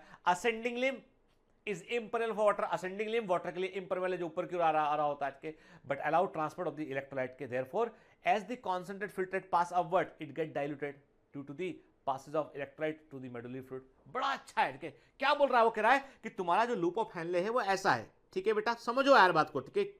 मुझे मालूम है टाइम हो गया है 1 घंटा 21 मिनट हो गया है। सर क्या खा जाओगे हमको ऐसे इतना घंटा पढ़ाओगे? नहीं बेटा, कोर्स करना पड़ेगा ना, मेहनत थोड़ी करनी पड़ेगी ना। आप जो मैं बोल रहा हूँ इतनी देर से, तो कुछ ना कुछ तो होगा ना, उसका इंपॉर्टेंस है ना। देखो बेटा, है ना, जो डिसेंडिंग लिम है, जो नीचे की ओर आएगा वो डिसेंडिंग लिम है, ऊपर जाएगा वो असेंडिंग लिम है ना, ठीक है? Descending limb down, D for descend, ascend मतलब अप, ठीक है? तो डिसेंड मैंने आपसे कहा कि ये वाटर को बाहर निकालेगा, तो मतलब ये यूरिन को गाढ़ा करेगा, ये सॉल्ट को बाहर निकालेगा, मतलब कॉन्सेंट्रेट यूरिन को ये डाइल्यूट करेगा, है ना? This is very very important, पूरा पैराग्राफ इंपॉर्टेंट बेटा, ठीक है? लूप ऑफ हेनले में रीअब्जॉर्प्शन मिनिमम होता है असेंडिंग लिम्ब के अंदर, के डिसेंडिंग लिम्ब मेनली वाटर के लिए परमेबल होता है, सॉल्ट बाहर नहीं निकल सकते हैं। असेंडिंग लिम्ब वाटर के लिए इम्परमेबल होता है, केवल सॉल्ट को वो बाहर निकालता है वो, ठीक है? क्लियर? देखिए आप ना, you can find out that, देखिए ध्यान से कि आप देख रहे हैं डिसेंडिंग लिम्ब से केवल और केवल पैसिव ट्रांसपोर्ट से वाटर बाहर निकल रहा है। असेंडिंग लिम्ब के निचले हिस्से में आप देखेंगे पैसिव ट्रांसपोर्ट से सोडियम क्लोराइड को बाहर निकाल रहे हैं, और ऊपरी हिस्से में एक्टिव ट्रांसपोर्ट से सोडियम क्लोराइड को बाहर निकाल रहे होते हैं। तो मतलब पहले यूरिन गाढ़ा हुआ और फिर वो डाइल्यूट हुआ। क्लियर? देखिए आप, ठीक है ना, कैसे बाहर, पहले वाटर बाहर निकल रहा है पैसिवली, फिर उसके बाद आप देख रहे हैं सॉल्ट को बाहर। तो एक कितना इंटरेस्टिंग बात है कि लूप ऑफ हेनले के अंदर एक डिसेंडिंग लिम्ब का बिहेवियर अलग है और असेंडिंग लिम्ब का बिहेवियर अलग है, कि एक यूरिन को कॉन्सेंट्रेट कर रहा है और एक डाइल्यूट कर रहा है, ठीक है? क्लियर? देखिए, loop of Henle is the part of the nephron that connect the PCT to the DCT, के और मेन फंक्शन का क्या होता है? ये main function of the loop of Henle is to maintain एक कॉन्सेंट्रेशन ग्रेडियंट, के यानी यूरिन के कॉन्सेंट्रेशन को बनाए रखना उसका मेन फंक्शन होता है, ठीक है? देखिए, डिस्टल कन्वर्टेड ट्यूब्यूल की बात करें हम, तो कंडीशनल रीअब्जॉर्प्शन, कंडीशनल जरूरत पड़ने पर सोडियम को वाटर को रीअब्जॉर्ब करेगा, के यदि जरूरत नहीं है तो रीअब्जॉर्ब नहीं करेगा, के is also capable of reabsorption of bicarbonate and selective secretion of the hydrogen ion and potassium ion and ammonia to maintain the pH and the sodium potassium balance in the blood, के तो ionic balance को pH को बनाए रखने में DCT plays very very important role, के तो ये सिलेक्टिवली जो है वो हाइड्रोजन आयन, पोटेशियम आयन और अमोनियम आयन को बाहर रिलीज करता है, ठीक है? Clear? Distal convoluted tubule exchange sodium ion for potassium ion into the ultrafiltrate to conserve the sodium under the aldosterone regulation, के तो जब भी कभी जो है क्या करता है बेटा, डीसीटी जो है वो सोडियम आयन को एक्सचेंज करता है विद द पोटेशियम आयन, के तो क्या करेगा, सोडियम आयन का ये रीअब्जॉर्प्शन करेगा और पोटेशियम आयन का ये सिक्रेशन करेगा अल्ट्राफिल्ट्रेट, तो पोटेशियम का लेवल ये कम करेगा, सोडियम का लेवल ये बढ़ाएगा, ये के क्लियर? और साथ में ये बाइकार्बोनेट का ये रिएब्जॉर्प्शन करता है, और अमोनिया को अमोनियम आयन में कन्वर्जन भी यहां पर इसका हो जाता है, और ये इसको बाहर रिलीज सीक्रेट कर देता है, बाहर निकाल देता है, ठीक है? क्लियर? ये हम देख रहे हैं डीसीटी को, देख रहे हैं यहाँ पे हम, ठीक है? और DCT is the part that connect to the collecting duct, से वो कनेक्ट होता है उठ के। कलेक्टिंग डक्ट की यदि हम बात करें यहाँ पे हम, तो कलेक्टिंग डक्ट क्या होता है बेटा? This is long duct extend from cortex of the kidney to the inner part of the medulla, के ये किडनी के कॉर्टेक्स से निकल के जो है कहाँ होता है, मेडुला के इनर जो है वो इनर पार्ट से गुजरता हुआ कहाँ पहुंचता है, फाइनली ये कैलाइसिस में जाके ओपन होता है, के लॉन्ग डक्ट जो कि किडनी के कॉर्टेक्स से शुरू होकर जो है वो मेडुला से पूरा गुजरता हुआ कहाँ पहुंचता है, फाइनली ये माइनर कैलिक्स में जाके ओपन होता है। Large amount of water could be reabsorb through by this region to produce a concentrate urine, के तो वाटर को रीअब्सॉर्ब करने में ये रोल प्ले करता है, ठीक? और याद रखिएगा ये कलेक्टिंग डक्ट जो होती है वो एल्डोस्टेरोन के इफेक्ट में काम करती है, it we have in under the influence of the aldosterone level, के एंड आल्सो जो बेसोप्रेसिन जो होता है उसके लेवल वो भी इसको कंट्रोल करने में रोल प्ले करता है, हम आगे बात करेंगे। Large amount of water could be reabsorbed from this region to produce a concentrate urine, this segment allow passage of the small amount of urea into the medullary interstitium to keep the osmolated, के इससे कुछ मात्रा में ये urine को भी urea को कुछ मात्रा में ये यूरिन से यूरिया को भी रीअब्सॉर्ब करता है ताकि ऑस्मोटिक प्रेशर को बनाए रखने में रोल प्ले मेडुला के अंदर हायर ऑस्मोटिक प्रेशर बना रहे, ठीक है। It also play role in the maintenance of the pH and ionic balance of the blood by the selective secretion of the hydrogen ion and potassium ion. Collecting duct भी जो है जरूरत पड़ने पर हाइड्रोजन आयन और potassium ion को बाहर secrete कर सकता है, यूरिन के अंदर सिक्रीट कर सकता है, ठीक है। तो कलेक्टिंग डक्ट का याद रखिएगा, कलेक्टिंग डक्ट में जैसे जैसे ही फिल्ट्रेट कलेक्टिंग डक्ट के अंदर पहुंचता है उसको हम यूरिन बोलने लगते हैं। The major function of the collecting duct का मेजर फंक्शन क्या होता है, वाटर को रीअब्सॉर्ब करना के, और ये मेन साइट है वासोप्रेसिन या एंटी डायूरेटिक हार्मोन एडीएच के, एडीएच के काम करने का मेन साइट जो है वो क्या है, वो है कलेक्टिंग डक्ट के। और एडीएच जो एंटी डायूरेटिक हार्मोन है वो पोस्टीरियर पिट्यूटरी ग्लैंड से निकलता है और ये क्या करता है, ये परबिलिटी को बढ़ाता है डिस्टल कन्वोल्यूटिव ट्यूब्यूल और कलेक्टिंग डक्ट में, याद रखिएगा, ठीक है। तो एडीएच एंटी डायूरेटिक हार्मोन जो होता है it is very important hormone जो यूरिन के कॉन्सेंट्रेशन को मेंटेन करता है, और ये कहां काम करता है, कलेक्टिंग डक्ट पे आके ये काम करता है, ठीक है, क्लियर। यदि एंटी डायूरेटिक हार्मोन नहीं होगा, कम मात्रा में होगा के, तो क्या होगा, तो लार्ज वॉल्यूम यूरिन का बाहर निकलता है। आपको बता दूं इस बीमारी क्या बोलते हैं, इसको बोलते हैं diabetes insipidus, not mellitus, it is known as diabetes insipidus, इसको हम बोलते हैं डायबिटीज इंसिपिडस बोलते हैं, ठीक है। और इसमें यूरिन का बड़ा अमाउंट बाहर निकलता है यहां पे, लेकिन यदि एडीएच प्रेजेंट होगा तो ये कलेक्टिंग डक्ट से वाटर के रीएब्जॉर्प्शन को बढ़ा देगा, तो इसलिए यूरिन जो है वो कॉन्सेंट्रेट यूरिन जो है वो बाहर निकलेगा। यदि एडीएच नहीं होगा तो डाइल्यूट यूरिन बाहर निकलेगा, और यदि एडीएच पर काम करेगा, एंटी डायूरेटिक हार्मोन काम करेगा, तो यूरिन जो है वो कॉन्सेंट्रेट बाहर निकलेगा। और एडीएच कहां करता है, कलेक्टिंग डक्ट पे काम करता है, ठीक है, क्लियर। चलिए, लंबा लेक्चर हो गया, मैं जानता हूं शरीर के तकरीबन 90 मिनट्स के आसपास का लेक्चर होगा, लेकिन बेटा जरूरी है, यदि मैं इसको 2 हिस्सों में बांट दूंगा तो हमारा फ्लो टूट जाएगा, क्योंकि ये कई कॉन्सेप्ट्स हैं जिनको हमें जुड़कर लगातार कंटिन्यूटी में पढ़ना होता है ना।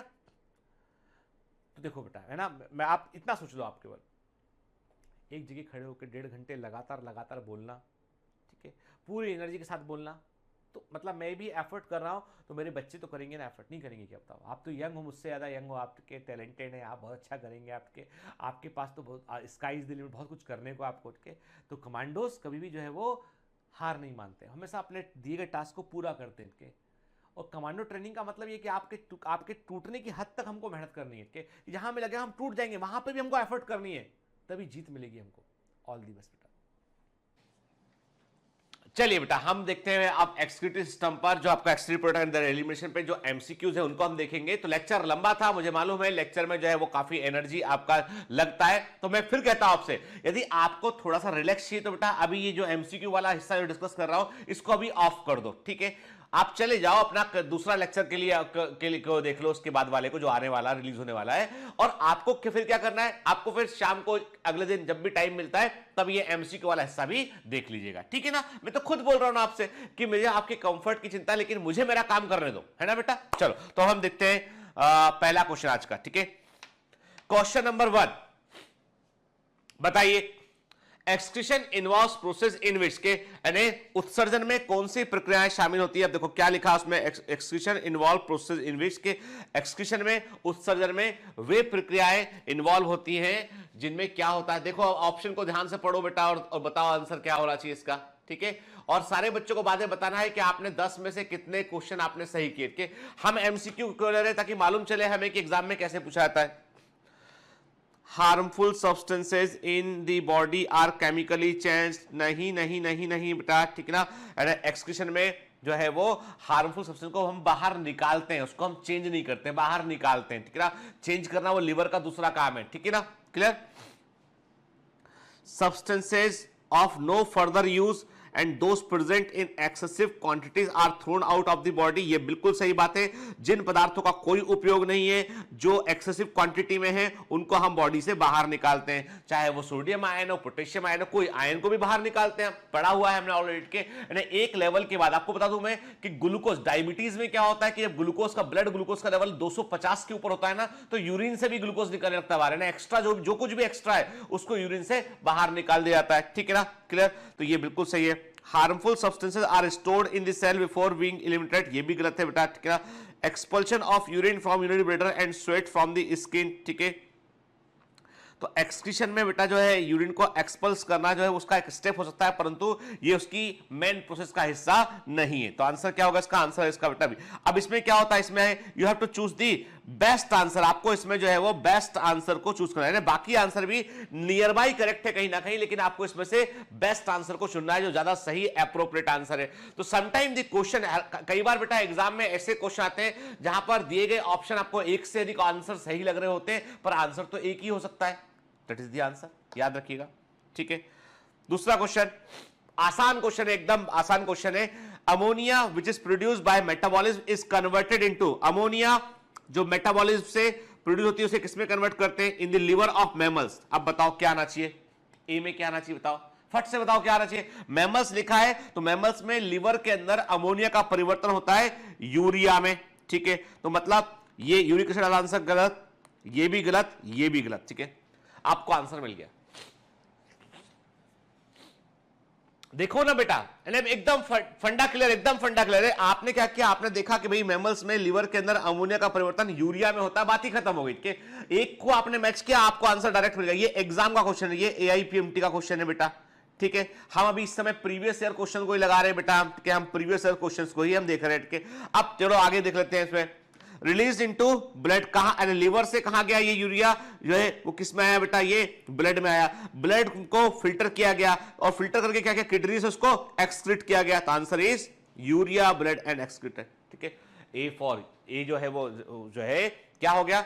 ammonia which is produced by metabolism is converted into urea in the liver of mammals and released into blood which is filtered and excreted out by the kidney. ठीक है, डायरेक्ट आंसर आ गया है ना बेटा? ठीक है, चलिए क्वेश्चन नंबर 3 पे आते हैं। Aquatic animals are mostly ammonotelic, मतलब दे आर रिलीज, अमोनिया को रिलीज करते हैं। क्यों? ऐसा क्यों होता है? बताओ क्यों होता है ऐसा?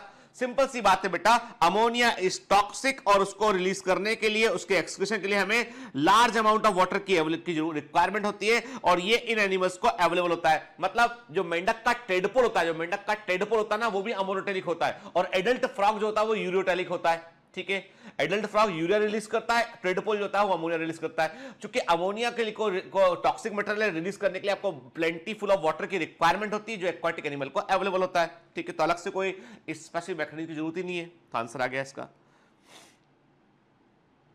Question number 4, nitrogenous waste is excreted mainly, इसके नाइट्रोजनस वेस्टेज को हम मेनली किस फॉर्म में एक्सक्रीट करते हैं? अब देखो बेटा, आप देखना है कि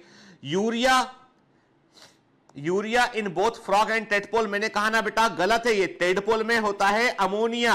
ठीक है, फ्रॉग में होता है यूरिया, तो ये गलत हो गया। ठीक है, urea in frog, ammonia in tadpole, अभी मैंने बताया था आपको। ठीक है ना, that is the right answer. ठीक है, यूरिक एसिड दो फ्रॉग में नहीं होता है, ठीक है, यूरिया टेडपोल में नहीं होता, ये गलत। ठीक है, अब देखो जो मैंने पहले वाले क्वेश्चन बताया उसी के रेफरेंस में दूसरा क्वेश्चन है। अब ये क्या था? दोनों सक्सेसिव ईयर में, ये क्वेश्चन जो है वो JIPMER, this is the question from JIPMER. एक क्वेश्चन एक साल पूछा गया, अगला क्वेश्चन अगले साल पूछा गया। तो एग्जाम में ऐसा ट्रेंड चलता है बेटा, है ना? ठीक है, इसलिए हमें प्रीवियस ईयर क्वेश्चन को जरूर सॉल्व करना चाहिए, उससे हमें ट्रेंड का अंदाजा मिलता है। ठीक है, थोड़ा सा मुझे जुकाम सा हो गया है, पता नहीं एलर्जी के कारण हो गया है। आसपास जो एक बिल्डिंग में, हमारे घर के पास में एक बिल्डिंग में काम चल रहा है, तो उसका डस्ट थोड़ा उड़ के आता है हमारे घर में, तो आवाज थोड़ा मेरा गड़बड़ हो सकता है बेटा। ठीक है, पर कोई बात नहीं, the show must go on. ठीक है, which of the following set of animals produce same substances as their chief excretory product? क्या बताओ, कौन सा एनिमल का जोड़ा जो है वही पदार्थ प्रोड्यूस करेगा जो उनका चीफ एक्सक्रीटरी प्रोडक्ट एक समान प्रोड्यूस करेगा? देखो, फिश, अमोनिया और यूरिया। यदि बोनी फिशेज है तो अमोनिया है, कार्टिलेजस है तो यूरिया है। ठीक है, पिजन वर्ड है तो यूरिक एसिड, तो ये गलत हो गया। ठीक है, फिर camel, house fly and snake, reptile से बेटा, रेप्टाइल से तो यूरिक एसिड हो गया है। फिर आंसर क्या है इसका? Frog urea, monkey urea, dog urea. ठीक है ना? ठीक है, यहां पर देखो आप, अमीबा, ऑन्टेनेटिव, ये आंसर नहीं हो सकता है बेटा। तो आंसर क्या है इसका? आंसर है इसका फ्रॉग, मंकी एंड क्या लिखा था? आंसर क्या है इसका? इसका आंसर आया frog, monkey, frog, monkey and dog is the right answer. ठीक है बेटा, it is the right answer. Clear? चलिए फिर next question number 6, excretion of nitrogen waste product mainly as uric acid by bird is helpful it के। तो देखो बेटा simple सी बात है, why uric acid is favoured in reptiles and birds, क्योंकि इसको रिलीज करने के लिए जो है वो लेस अमाउंट ऑफ वाटर है, लेस वाटर की रिक्वायरमेंट होती है and it is least toxic, इसलिए वाटर कंजर्वेशन में ये हेल्प करता है। तो उसका आंसर हो गया conserving the water is the right answer के। ये वाटर को जो है वो कंजर्व करता है बेटा, ठीक है। इससे पानी का वेस्टेज कम से कम होता है, कम से कम वाटर में यूरिक एसिड को आप रिलीज कर सकते हैं, ठीक है। Sorry, question number 7, select the correct statement from the following के निम्नलिखित में से सही कथन को जो है चुनिए बेटा, ठीक है। करेक्ट स्टेटमेंट को चुनना है हमको। In most of invertebrate excretory structures are in complex tubular form, ये in most of the invertebrate excretory are complex नहीं, गलत बात है। इनवर्टिब्रेट में कई सारे एक्सक्रीटरी स्ट्रक्चर जो होते हैं वो सिंपल होते हैं बेटा, साधारण टाइप के होते हैं, कि कॉम्प्लेक्स नहीं होते हैं। Vertebrates have simple tubular organ as excretory structure like kidney. Kidney is not a simple tubular organ. Kidney is a complex tubular organ में शामिल होता है, ठीक है। ये भी गलत हो गया। Protonephridia is primarily concerned with excretion. ये बिल्कुल सही बात है। Protonephridia नेफ्रिडा का संबंध एक्सक्रीशन से, इसमें कोई डाउट ही नहीं है, सही है।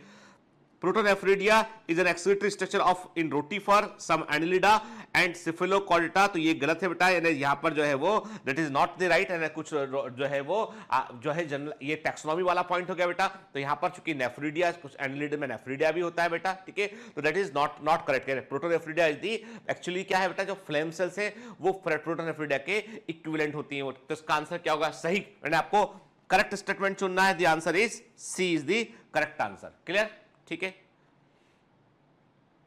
Question number 8, which of the follow, अब देखो यहां पर क्या हो रहा है बेटा, यहां पर गौर कीजिए, यहां पर excretory system and animal kingdom दोनों जुड़ गया आपस में, यहां पर एनिमल किंगडम दोनों आपस में जुड़ गया है। मतलब यहां पर जो क्वेश्चन आ रहा है वो ऐसा रहा, मल्टी चैप्टर क्वेश्चन यहां पर आ रहा है कि एग्जामिनर के दिमाग में एक बात होती है कि वो ऐसा क्वेश्चन ले ले जो जिससे कि एक से अधिक चैप्टर को वो कवर कर सके, ठीक है। तो वो एक से अधिक चैप्टर को जो यहां पे कवर किया गया। देखो अब आपको पता, अब इसके अलावा एक चैप्टर और यहां पे स्ट्रक्चरल ऑर्गेनाइजेशन इन एनिमल्स, याद करो। तो कुछ क्वेश्चन बेटा एग्जाम में ऐसे होते हैं जो मल्टी चैप्टर कवर करते हैं, इसलिए आपको हर चैप्टर को ध्यान से पढ़ना जरूरी होता है। और हम बायोमेंटस में इस बात का ध्यान रखते हैं कि हर चैप्टर आपका ध्यान का जो है वो अच्छे से तैयार हो बेटा। देखो अब similar function, typhlosole in earthworm, intestinal villi in rat and continental rectulum, ये दोनों का संबंध डाइजेस्टिव सिस्टम से, पाचन से, एब्जॉर्प्शन ऑफ फूड से, इसका संबंध जो है वो ऑस्मो रेगुलेशन से, तो ये गलत हो गया, ठीक है। ये क्या हो गया बेटा, ये जो है वो गलत हो गया, ठीक है। इसका संबंध क्या बेटा, इसका संबंध हो गया है एब्जॉर्प्शन ऑफ फूड से, और इसका संबंध है ऑस्मो रेगुलेशन से, तो ये गलत हो गया, ठीक है। Nephridia in earthworm, Malpighian tubule in cockroach and urinary tubule in rat, ये बिल्कुल सही है। तीनों का संबंध जो है वो एक्सक्रीशन संबंध है, ठीक है। Antenna of cockroach, tympanum of frog, सुनने का है, सेंसरी ऑर्गन है, सुनने का ऑर्गन है बेटा। और ये क्या है, ये कोकुन, ये क्या होता है, ये जो है क्लाइटेलम जो होता है क्लाइटेलम जो होता है वो बेसिकली क्या होता है, एक प्रकार से जो है रिप्रोडक्शन में रोल प्ले करता है, ठीक है। तो ये गलत हो गया। ये incisor of rate, gizzard of cockroach and tube fit of starfish, ये भी गलत आंसर है बेटा के। इंसिजर जो होता है वो बेसिकली जो है वो जो है मैकेनिकल डाइजेशन में हेल्प करते हैं, गिजार्ड भी हेल्प करता है कि वो फूड को मिक्स होने में, लेकिन ट्यूब फिट जो होता है वो मूवमेंट में हेल्प करता है स्टारफिश में, ठीक है। तो ये भी गलत हो गया। तो answer is C is correct के। तो ऐसे क्वेश्चन में आपका प्रॉपर नॉलेज एनिमल किंगडम का जरूरी है, स्ट्रक्चरल ऑर्गेनाइजेशन ऑफ एनिमल का जरूरी है, और उसके बाद एक्सक्रीटरी सिस्टम आ गया, समझ गए ना, ठीक है। फिर question number 9, which of the following statement is wrong, कौन सा स्टेटमेंट गलत है कि kidney does not play any significant role in the removal of ammonia. तो कई बच्चे इसको लगाते हैं, ये गलत है। ये सही है, किडनी कभी भी अमोनिया को सीधा रिलीज नहीं करती, वो यूरिया को रिलीज करती है, क्लियर, ठीक है। Ureotelic animal excrete most of the nitrogen wastage as urea, बिल्कुल सही बात है। यूरियोटैलिक लिखा है, यूरिक को लिखा हुआ तो यूरिक एसिड हो जाएगा, यूरियो है तो यूरिया हो गया बेटा, ठीक है ना। Ammonia and urea are waste product derived from the metabolic breakdown of the protein, ये भी सही है। मतलब क्या हो गया, कोई भी गलत नहीं है, नन ऑफ दीज आंसर आ गया इसका, ठीक है, ठीक है, कोई भी गलत इसमें से नहीं है। फिर क्वेश्चन नंबर 10, बड़ा आसान क्वेश्चन है, आपको बनना चाहिए। अगेन दिस क्वेश्चन, ये एक्सक्रीटरी सिस्टम का क्वेश्चन है, ये एनिमल किंगडम का क्वेश्चन है, ठीक है, तो आपको बनना चाहिए नेफ्रिडिया किसमें होते हैं बेटा, नेफ्रिडिया होते हैं, एनिलिडा में होते हैं, अर्थवर्म में होते हैं, ठीक है, मेल्पिजन टिब्यूल किसमें होते हैं, इंसेक्ट में, आर्थ्रोपोडा में होते हैं, और एंटेना ग्लैंड या ग्रीन ग्लैंड किसमें होती है, क्रस्टेशिया में होती है, प्रॉन में होती है। तो ए का क्या हो गया, ए का 2 हो गया, बी का क्या हो गया, बी का 3 हो गया, और सी का क्या हो गया, 1 हो गया। तो देखो कहां आंसर है इसका, ए का 2 नेफ्रिडिया, एनिलिडा, अर्थवर्म हो गया बेटा, बी का 3 हो गया, बी का 3 हो गया, सी का 1 हो गया। Answer is C, right answer, ठीक है, क्लियर। चलिए, तो ये हमने देखे 10 क्वेश्चन। आपने गौर किया कि इन क्वेश्चन में ऐसा कोई भी क्वेश्चन नहीं है इतना कठिन क्वेश्चन जो आपको ना बने। नेक्स्ट क्लास में थोड़े से हम अलग लेवल के क्वेश्चन देखेंगे बेटा, जहां पर हम किडनी के बेसिकली हम किडनी के एक्सक्रीशंस जुड़े हुए क्वेश्चंस को हम देखेंगे, ठीक है। तो एक काम करना, आज का लेक्चर आपने जो है जो सुना आपने बड़े ध्यान से, उस लेक्चर को जो है दिमाग में रखिएगा, किडनी का स्ट्रक्चर दिमाग में रखिएगा बिल्कुल। यानी मैं कह रहा हूं एक्सक्रीट सिस्टम पढ़ने किडनी आप इमेजिन कर पाओगे, किडनी कैसी होती है, एकदम आंखों के सामने दिखाई पड़ेगी, ठीक है। आ रहा है मजा, ह्यूमन फिजियोलॉजी में मजा आ रहा है कि नहीं आ रहा बताइए, ठीक है ना। चलिए, तो अभी हम जो है वो क्लास को यहां खत्म करते हैं। इसमें अगला लेक्चर देखना आपको, है ना।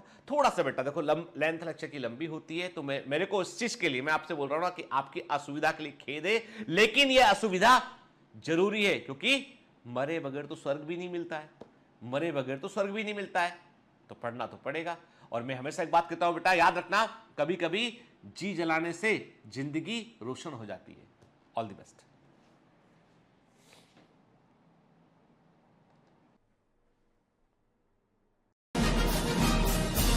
Hi. To become an official commando of Biomentors, join us at www.biomentors.online. Here you can solve daily practice papers, an online test. You can download performance enhancement sheets. You can track your progress. You can interact with other fellow commandos. Join us and prepare yourself. It's a commando training for your success. Download Biomentors online app from Google Play Store.